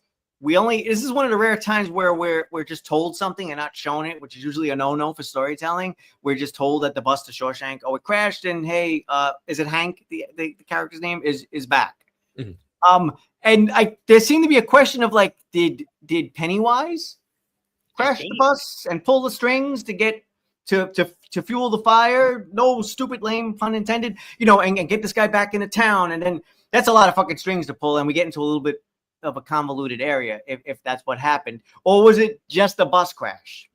I would say if anybody was involved, it'd be Ingrid somehow. Yeah. Ingrid.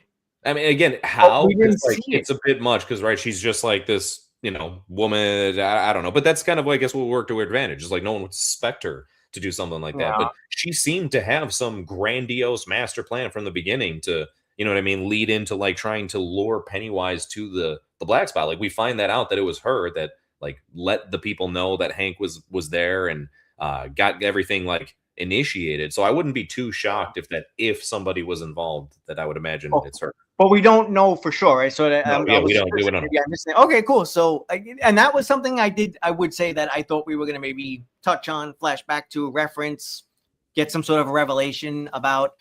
I even was wondering if we were going to see a little bit of Shawshank Prison. that would have kind of been cool. But that's okay. We got enough nods this season without having to see any more. It would have been nice to at least like have them show up there, and maybe before they officially get in. So like you see the prison, you know what I mean? Like it's there, you know, just that would have been, I guess, nice too. But I know what you mean. It still was nice to get the nods that they gave. All the references were really cool. I saw YouTube once because I know that's a real location. I'm not sure what it was in real life, but it is an actual location. So in theory, I mean, I guess you could recreate anything. It doesn't matter anyway. But that would have been fun. Who knows what we'll get in the future? But that's the only other thing I could think of if I'm forced to think. And what you mentioned, we just sort of stumbled onto a thing about the limits of these powers, or they were a little wishy-washy. Are we okay with some of his powers just being a little bit unclear? And you know what? Maybe if people rewatch this, you know, in a replay, let us know. You know, I'll put it this way: the fact that I haven't even really had this much of an in-depth thought of it until now shows how little of an issue I have with it. Because realistically, if I had that much of a problem, I would have complained about this from the first movie and then again in the second movie. But it's just, again, it's one of those where even now, I don't think it's fair to call it a complaint. I'm just curious. I'm okay with being a little unsure about something. We're talking about a cosmic being. I don't need every single thing spelled out. Matter of fact, I'm surprised it works as well as it does now with me knowing so much about his origin and how stuff plays out. Because sometimes we know the mystery is sort of what makes it fun. But in this case, we don't realize how much we just learned, that now when we go back and watch those movies, we're going to be like, oh, this is this and this is that. And we're going to have all of these other points of reference. They're going to play out differently. Hell, when I watch Shining next time, I'm going to be imagining Scatman Crothers battling Pennywise from 20 years, a few decades prior, which is insane to me, because in my mind, The Shining was always, even though I know it's Stephen King and it's all sort of a loose shared universe, that was always just one of my favorite horror movies and just its own unique thing. Shawshank Redemption also, I'm sorry, to me, that was one of my favorite movies of all time. And now it's connected to Pennywise. It's a little insane to me. And again, I know book readers, it's like, dude, it's been connected for decades. For the rest of us, where have you been? But I'm saying, just for me, as more of, I guess, a person that hasn't gotten into the books yet, and I do plan to, it's just fun that they've successfully tied all of these things together, and it's working for me. It says a lot about how when you do something well, it's awesome. Oh yeah, man. No, absolutely. It definitely is. And I'm glad that so many people have been introduced to that, because I think this is like a good example. And obviously it's because it's pre-existing, but it's a good example of how you can have like a shared universe and not overdo it. You know what I mean? Yeah. I think it's really sad how it was like a really exciting thing for a while. And now, unfortunately, at least I feel, unfortunately, so many people have like this sour taste in their mouth when it's like, oh, of course everything takes place in like the same world and blah blah blah blah blah. Like, it's like, that's cool though. And again, if you don't overdo it, because you don't have to overdo it all the time. So if you just don't overdo it, it can be very entertaining, right? Yeah. Like just how this was. We just needed the reference to Shawshank. We just needed Dick Halloran to come in to help the heroes or whatever, and so played a more significant role. But it's not anything that spits in the face of the source material, or anything that I would imagine would upset anyone. Like, I'd be very curious that if there was someone who was not a fan of him being in the show to the extent he was, be like, why? Like, do you feel like that takes away from anything? Doesn't that add to his character and make you just respect him more? Like, dude took on Pennywise, man. That's so admirable. That's awesome. I think only if it's done poorly, that's when you start getting people like, oh man, I love that character, and now you added this whole section of his life on that's like that I'd rather disregard altogether. And that's where I would say do it, then disregard it. Just the way you would have a franchise that runs 2, 3, 4 movies and you don't like the last couple. Don't, then disregard them in your own head and just enjoy the ones that you like. At least that's my take on it. No, that's fair. That's fair. Was there anything else as far as, because based on where we're at, I just want to double check. It feels weird because I feel like I could keep going for quite a while about this show, but at the same time, I just wanted, I was going to say we've covered, thankfully, a lot of good stuff. And I just want to at least mention if there was anything, or question if there was anything that you guys really wanted to throw in before we started to more or less wrap this up. Well, we got to talk about the epilogue, because that's the other connection to. Yeah. Oh, Sophia, no, 100%. See, my gosh, we're getting Sophia Lillis. Is that her name? The actress who comes back. We got 2 actresses back, actually. Yeah. Yeah. That one of which, am I not mistaken, that didn't the older woman pass away though? She passed away in June. I saw that today. Literally, it seems like that's clicking for everybody. Oh, that was her last role. Yeah. I know. I loved it though because I loved it. Yeah. Just the way she says that, it's like nostalgia, Yeah, and it's like and then Sophia Lillis looks the same. I know. Yeah, I was gonna say that. Was there some CG? I don't know. Again, my memory's a little fuzzy, which sometimes helps for these things. She looked the same to me. Yeah. So The other kids probably don't look the same. Like we know Finn Wolfhard doesn't. And Nah, dude. Yeah, they're all like complete adults at this point. yeah. Which is nuts because it's crazy to think that obviously it's not that far along, but it's to think like, man, not too long from now, you all could be like cast in at chapter 2, and it would be pretty believable as far as you look pretty close to as far as where you need to be. And again, we're not there, right? We're not there. They still got some time to go. But no, that's nuts. And I will say, no matter what if they did touch anything up or not, it didn't seem like they did. Like it worked.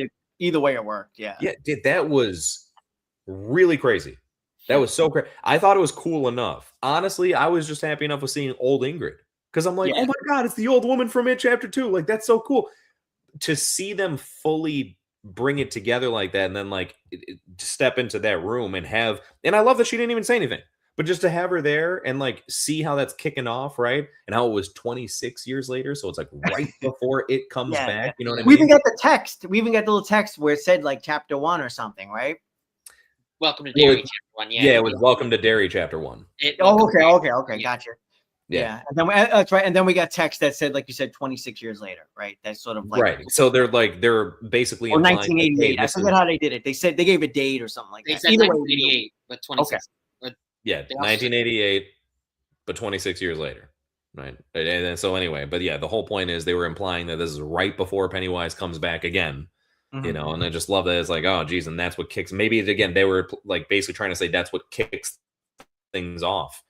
For all we know, is like that is the thing that started to bring him back, or that he started to wake up just right afterwards, or something along those lines. But so it's really cool to see that. It was, yeah. Oh no, I apologize for cutting off. Was that Ingrid or was that Pennywise? No, I think that was Ingrid. That was Ingrid. Okay. Yeah. So at some point he does kill her. She probably just dies. Just dies. Well, here's the thing. I think it's more fair to question: is it really Ingrid in It Chapter 2? Because that's what in that point we know that is Pennywise, right? So somewhere because like it turns into a monster and everything, right? That crazy looking naked lady. So like that's I guess the more fair question is then where the hell is Ingrid in It Chapter 2 if she's not actually in that house, you know? Oh, they change. I know maybe I saw this on a video. They do change when was it Beverly goes to visit. They change the name on the door. Like she goes at one point, it says one thing, and then it literally says something else. So I think Ingrid's dead by It Chapter 2, obviously. Okay. So we just like you said, maybe she just maybe.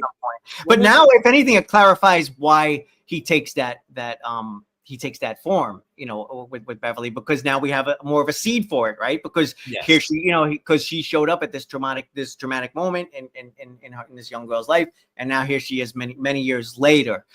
These movies jumping around in time, sometimes it messes me up. But now it actually makes more sense that scene. It plays really nicely into it. Yeah, no, it gives context, and especially because he plays off your fears, and it's kind of like, perfect. Why would she really be afraid of that lady at all? You know what I mean? And that kind of helps play into maybe she's not afraid, but it brings back this memory of fear and trauma and everything like that. But I guess it is probably very fair to say, because you consider if she's already that looks exactly the way she was in Chapter 2, but then they're showing this before It Chapter 1 takes place, it's probably more than fair to say she's dead by the time It Chapter 2 takes place. In which case, I think that's just strictly it taking the form of that woman to mess with Beverly purely and for no other reason. But that wasn't actually her. Good point. Yeah, exactly. Yeah. And we know obviously that's the one that's one of the powers we're definitely 100% clear on, this ability to take shape of anything and all different shapes. Oh, you know what? One last thing I wanted to bring up, the fact that he takes the shape of one of the earliest victims. I'm going to forget the kid's name, and does so for a while, to the point that he leads the kids into the sewer. So I wanted to ask, what was the kid's name, Dan? Do you remember? Manny. What was it? Maddie. Maddie, thank you. Were you guys tricked by that? Oh yeah. Yes.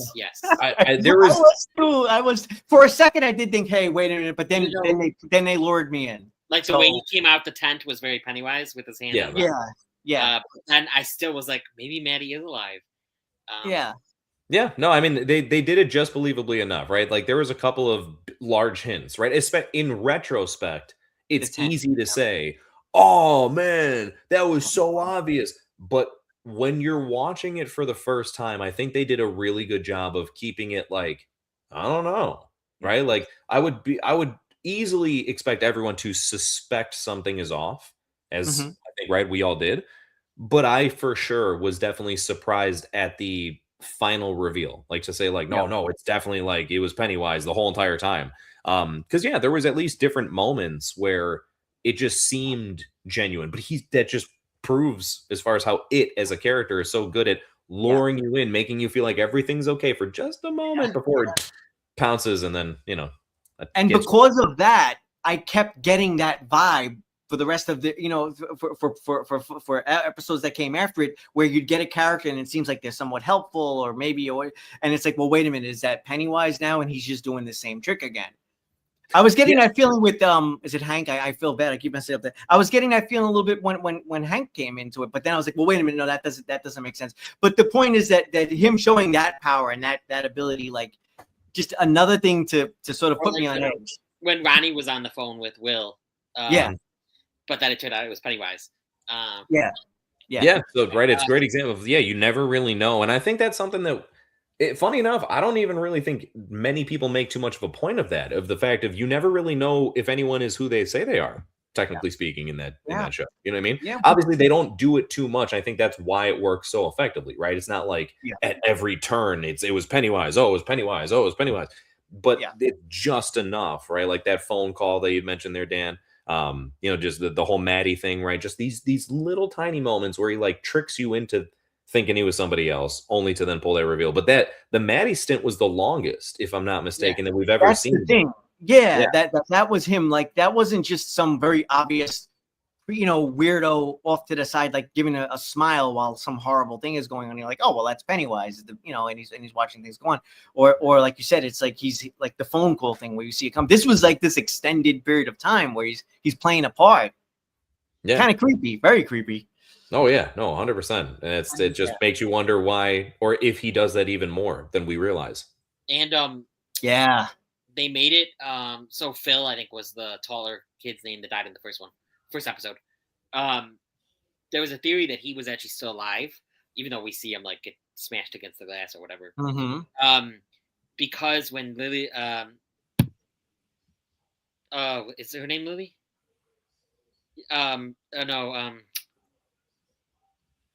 Is it Lily? But yeah, right? Yeah, Lily Bainbridge. Yeah. Yeah.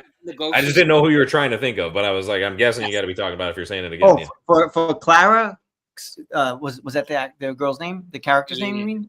Lily's the character's name. Okay.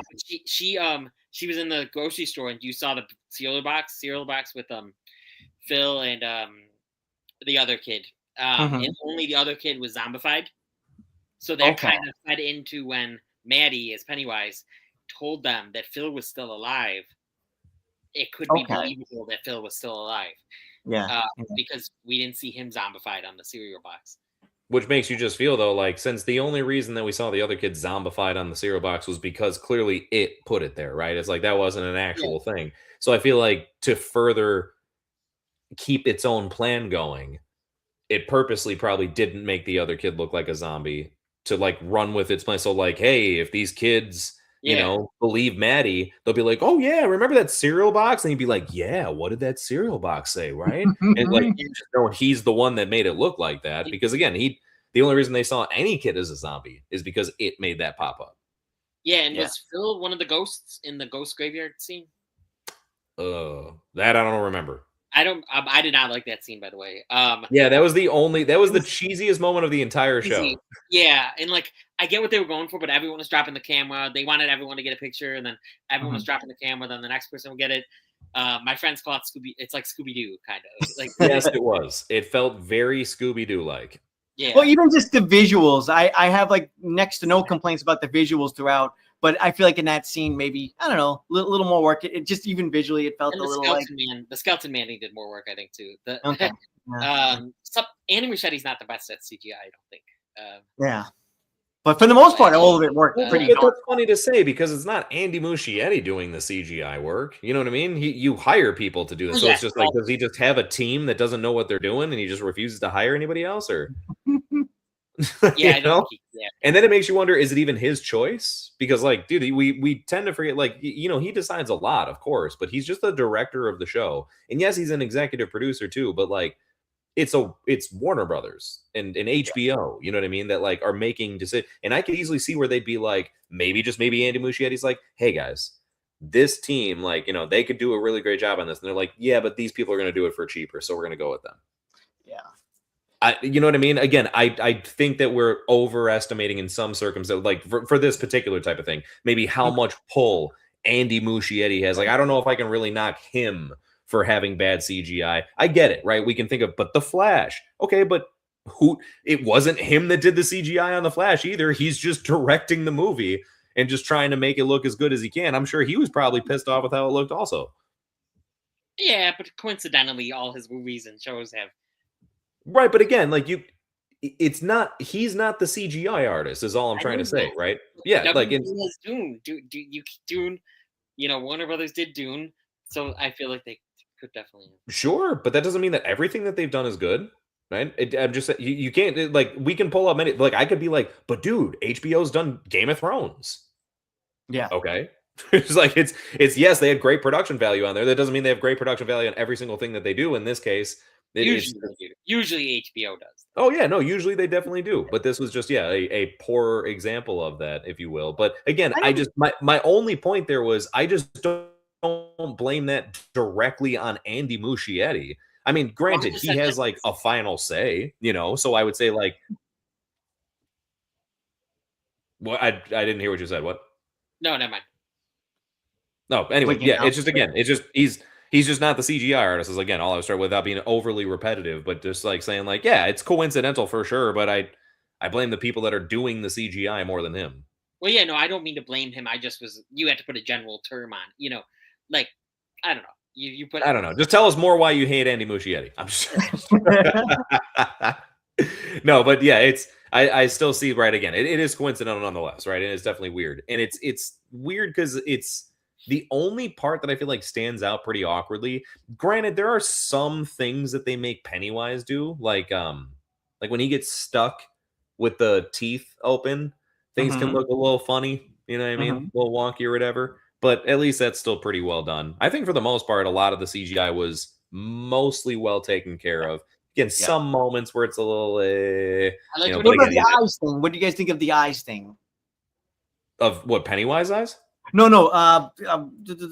Marge had the scene with her eyes. That one looked really so. That was a close second place to the bike scene. The bike scene was definitely the worst, but the Marge's eyes was pretty ridiculous looking. I mean, you can only do so much to not make that look ridiculous. Yeah. I still don't understand. I still can't comprehend. And I think, Dan, we were talking about this in depth, I remember. I don't understand what she actually did to her eye, because all I mean is this. Hear me out. Her eyes are protruding, so they're like out here, right? And then she goes to the saw and then cuts one of the eyes off, which still, why you would do that is like how that was the solution is just, I don't get it. But nonetheless, she cuts one of the eyes off, right? Now, that wasn't real though. Like her eye didn't actually grow out that long in front of her. She was seeing stuff because, you know, she was.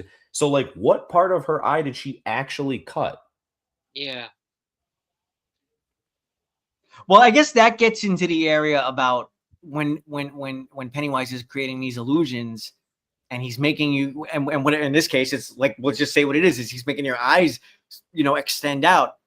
Is that really happening? And my take on that was like, okay, if this is really happening, this poor girl's gonna, if she survives this, she's gonna be blind. I thought she was gonna be completely blinded, if anything, because of the massive damage. I mean, even if doctors remove these giant things, and okay, she doesn't have eyes anymore. I was glad she still had at least one good eye, Well, I'm looking at it like let's take that in consideration. If but maybe that was real, like an editing thing. If we want to get critical and nitpicky about it, and again, we still love the show. Everybody, we love the show, but we're just getting. Yeah. If that's not made clear, then go back and watch the first hour of this stream. Yeah, right? exactly. But all I'm saying is like let's assume that it's real, right? Let's just for a brief moment assume her eyes really did protrude out of her face that much. Okay, and then she cuts one off. Okay. Then how is her eye intact? What's it like when she's got the patch? Like you can still like kind of see the eyeball, like when she shows Rich. It should be like, shouldn't her eye just be gone? On top of that, how did her other eye just completely revert back to normal?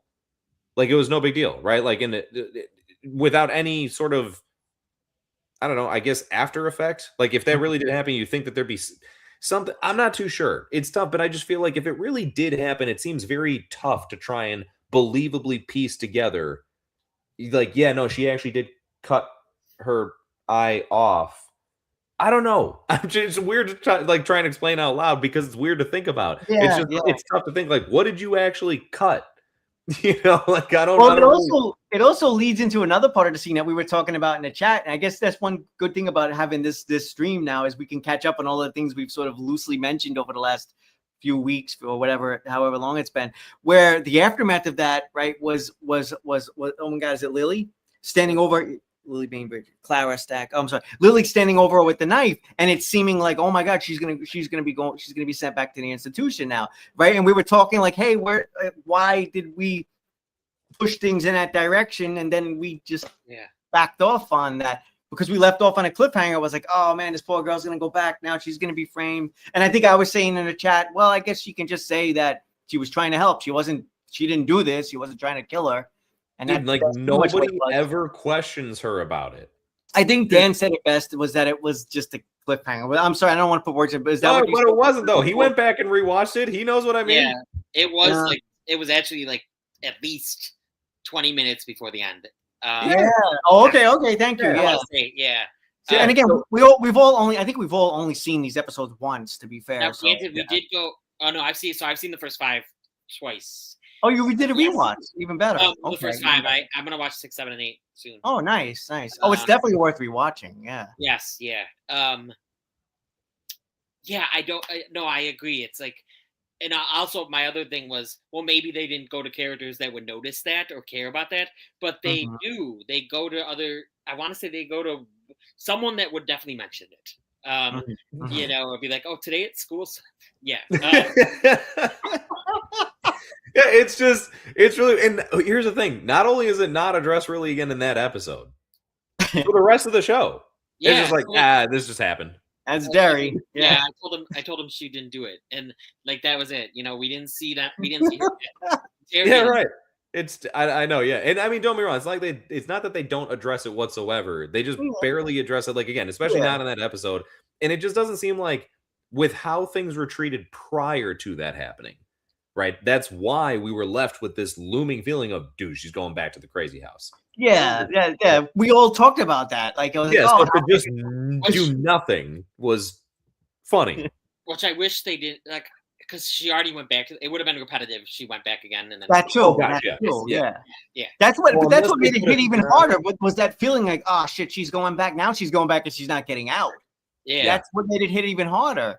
Exactly, right? So even more kind of weird to not address it whatsoever. And hey, maybe it would have been interesting, like it seemed repetitive at first, but maybe it'd be interesting, like have her go back, another encounter, like some crazy stuff with it, but everyone's now it's like, you know, convincing further. It's like, but you're in a crazy house at this point. Of course you're, you know, being crazy or whatever. And kind of maybe take it from that angle. And like the other kids trying to like help her out, you know, her being the main victim of the entirety of everything. Could have been a cool way to put a spin on it too, right? Yeah. But it's still, nonetheless, I just, again, it's just something that's, I'm happy that once more, like, is it a fair complaint of like a left open storyline or something that wasn't fully, you know, kind of concluded? Sure. Does it bother me though? It's more so something to kind of just like chuckle at. Like, what the hell? Why wouldn't they do anything about that?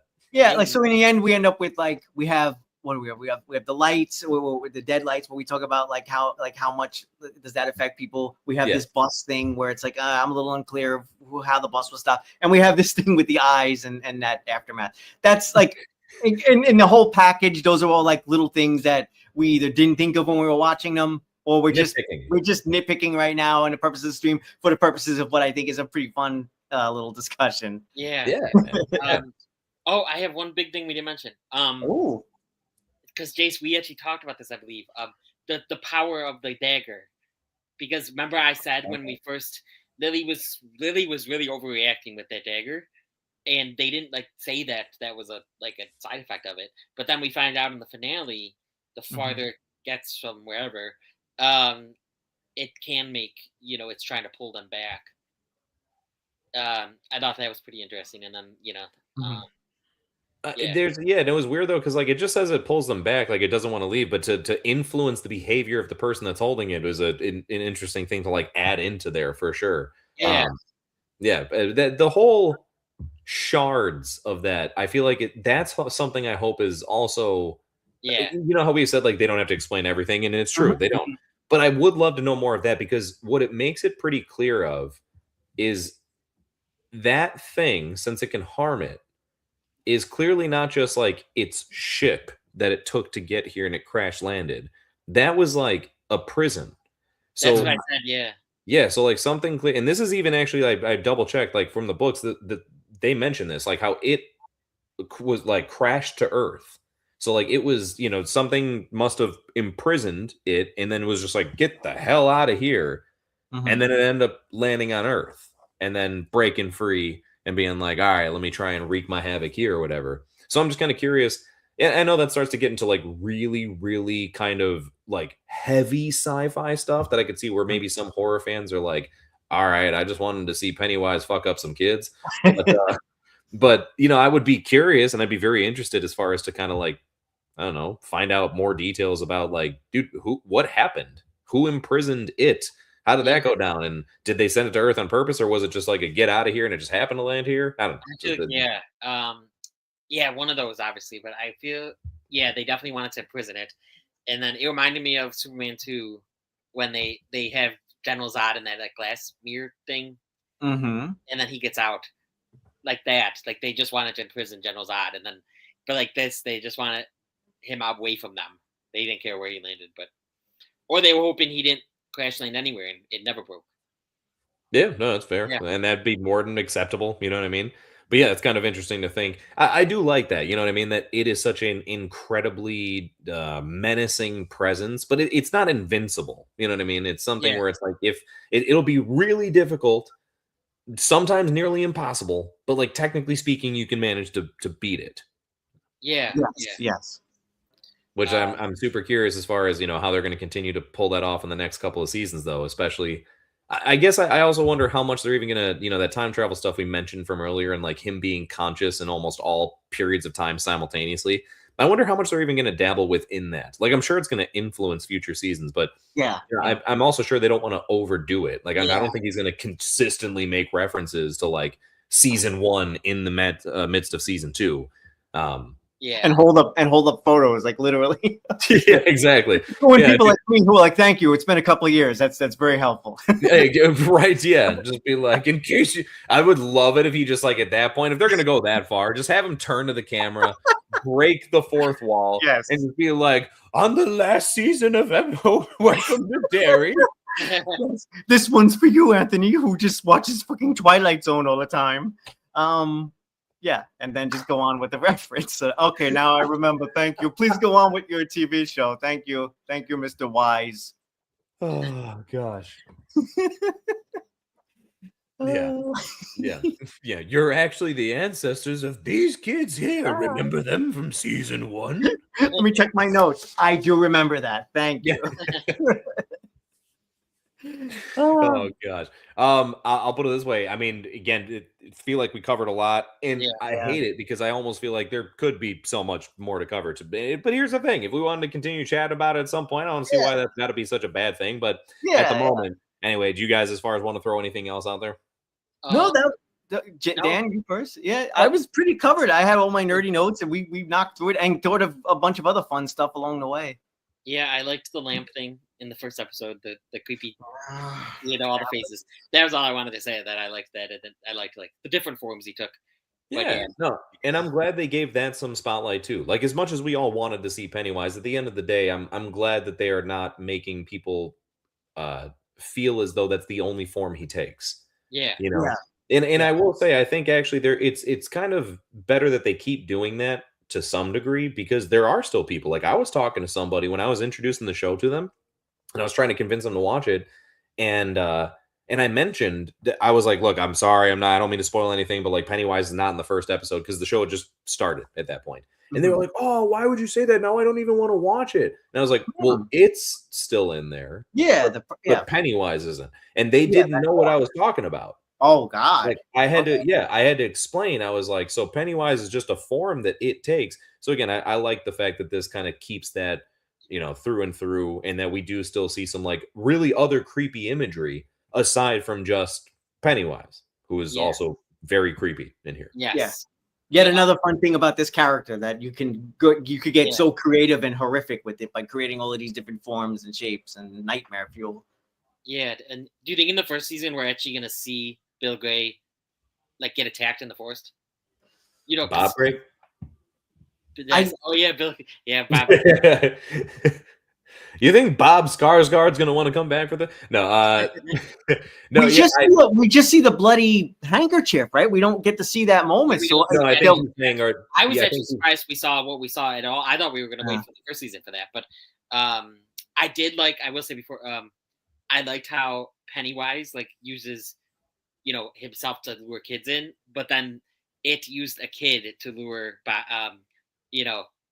Gray in. Bob Gray, yeah, dude, that was very creative. I like that. I love the exchange. I like his character. He was kind of like he wasn't like just a monster himself. It was like there was some sympathy there for that guy. Like I wasn't sure on like, this is maybe again where I'm fuzzy on the movies. Didn't we get to see a little bit of him in previous?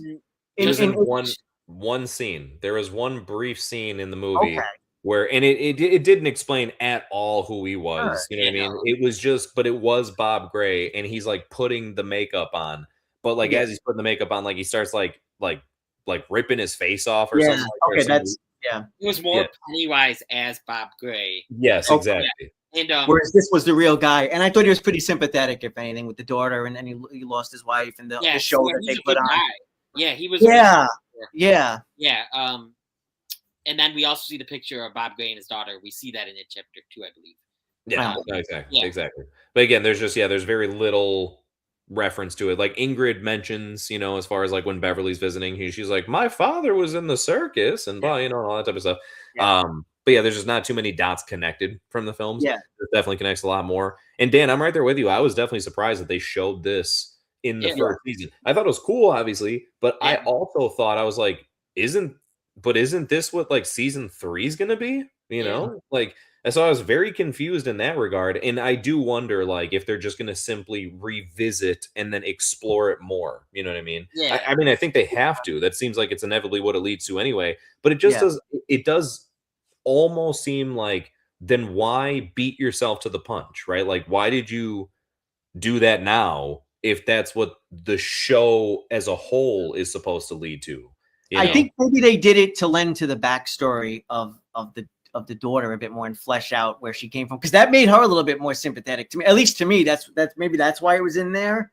But then, we cut out that key moment. Not cut it out. I guess they never shot it, where the actual attack and him taking the shape and taking the form and all of that. But see, that attack itself could be what they show in the 3rd season. But again, that's like, but the point being here is that like that just seems like such a pivotal moment that would be in the 3rd season, right? Like when he first took on Pennywise, and now it's like, well, we saw this already. Matter of fact, we saw it 2 seasons ago.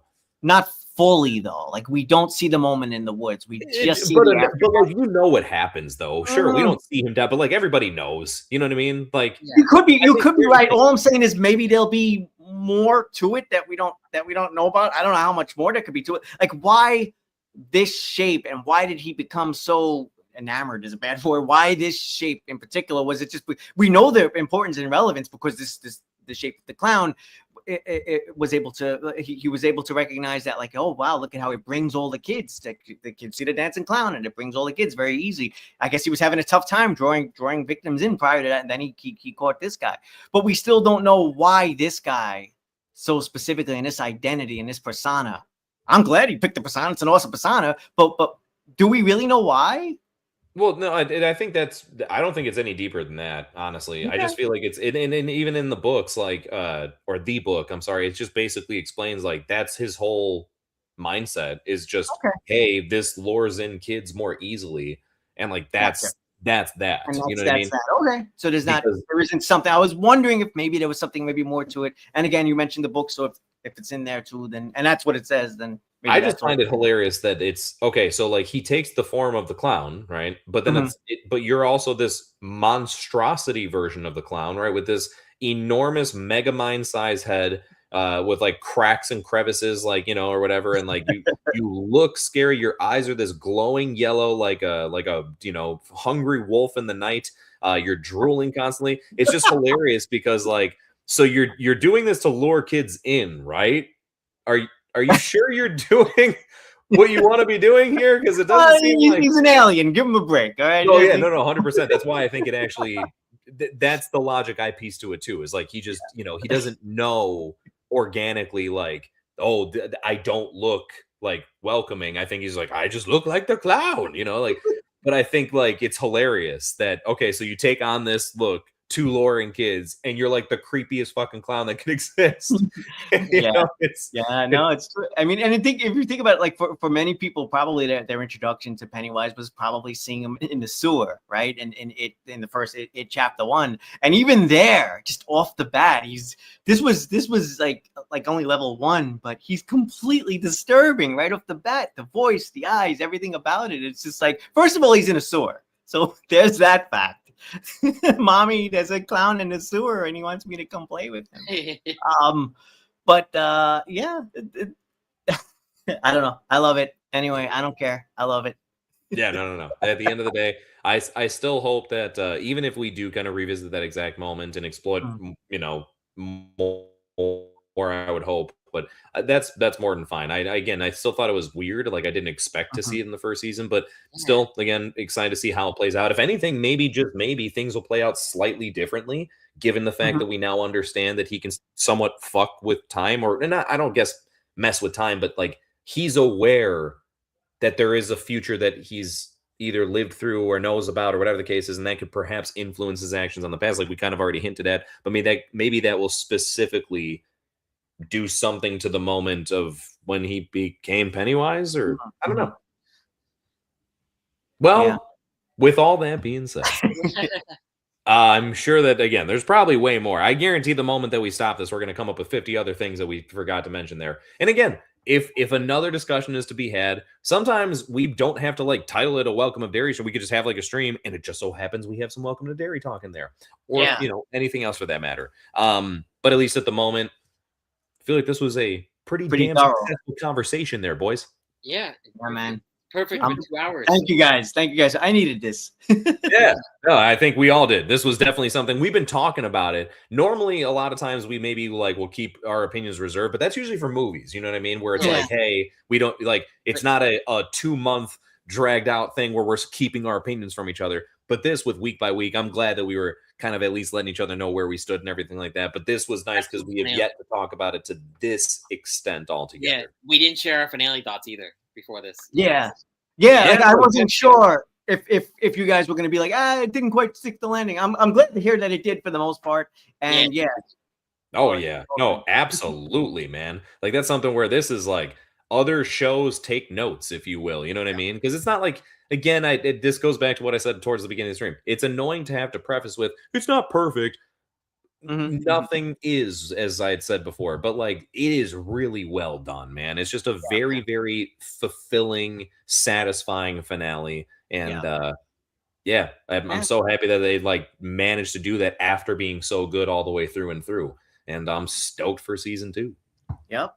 Same here, man. Well, Thank you so much, everybody, for joining along. Oh, dang, you read my mind. That was perfect timing.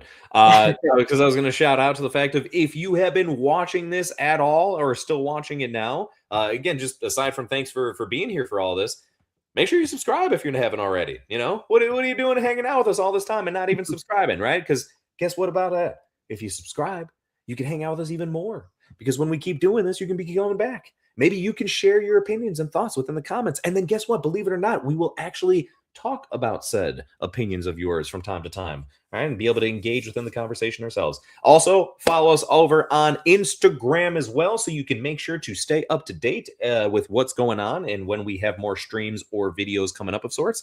We got our good old award show, the Rubber Duckies, that'll be in a couple of months. Be on the lookout, everybody, because we're going to have a bit of a different take this year in regards to creating the nominations. We have some additional assistance that we're excited to go ahead and kind of mention, right? So I won't say anything else there. We'll kind of keep it, on the edge of your seat for the time being, but we're definitely excited to go ahead and bring that your way. This is our 5th year of the Rubber Duckies, so we're trying to do it big for everybody. But guys, gentlemen, you want to say anything else before we close up? Yeah. No, I'll just say thank you very much. I appreciate both you guys being here. It was this chat was awesome.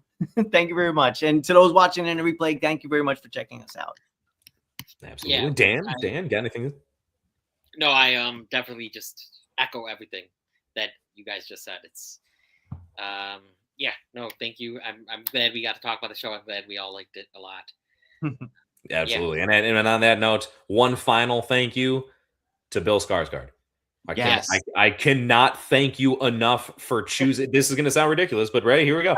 Thank you for choosing to be an actor. All right. Thank you for specifically choosing to do this role. And thank you so much for agreeing to come back to the show because, with as much as we like the performance, the very final remark I'll make about this is I do understand it's got to be probably a lot to go through to be that character. Just even to be in the right mindset and physicality of that character in the sense of how he is, let alone the makeup and all that type of stuff. Man, thank you so much for being willing to put up with all of that and do what you do and just absolutely kill it metaphorically, but I guess literally, pun intended. I don't know. Literally, a little bit. Yeah, right. But no, phenomenal job, right? Again, everybody deserves so much praise, but just legend. It is such an honor to see that take place. It reminds me of what watching Michael Jordan play for the Bulls when he was actually playing. You know what I mean? I feel like it's I'm gonna be able to tell so many people about this when I'm an old man. Be like, I watched when Bill Skarsgård played Pennywise when it first happened. Yeah. Yeah, you can pull out a photo of yourself when you're younger, and you can literally show it. This was me, and you just to really hammer it home. Fuck it. At that point, I'll just straight up be talking like Pennywise all the time, right? They'll just be like, tell us the story, Grandpa. And I'll be like, okay, kiddos. I think it's appropriate for you just to host the entire Rubber Duckies 5 with that voice. I think that'll bring in the viewers big time. I'm just imagining you with the yellow on, but just randomly speaking like Pennywise. Oh gosh! Halfway through, we're like, "Oh my god, he's really fucking doing it! He's doing it the whole time." Yeah, I know. Yeah, that would be dude. Halfway through, a couple minutes into it, people would be like, "Oh Jesus, this is really happening." And I feel like the only time that I was able to get away with that and be acceptable was the Halloween stream. You know what I mean? Over in the private chat, it's like, haha, Jace, okay, stop now. Haha, please stop. Yeah, right, exactly. I think something's actually wrong with him at this point. Cut the stream. No, and on top of that, though, I will say this. As much as I love even doing the Pennywise voice and trying to embody that more and more and more, that would be tough to host an entire thing like that. This guy, could I be the Joker the entire? Yes, I can absolutely host as the Joker. That just comes second nature to me. Halloween, maybe. Yeah, you never know. Yeah. We'll see. Actually, that'd be fitting. It's been already too many years since I've been the Joker. Specifically, the one that I like to be. I was Joaquin Phoenix, the other year. But anyway. All right, now we're getting off on a different tangent. Thank you so much, everybody. Appreciate you all being here. Make sure to catch us for next time because we want to see you next time, right? We love y'all. I don't have the availability to end the stream, so Dan, I'm going to call upon you to go ahead and do that. And until next time, folks. Thank you, guys. Bye-bye.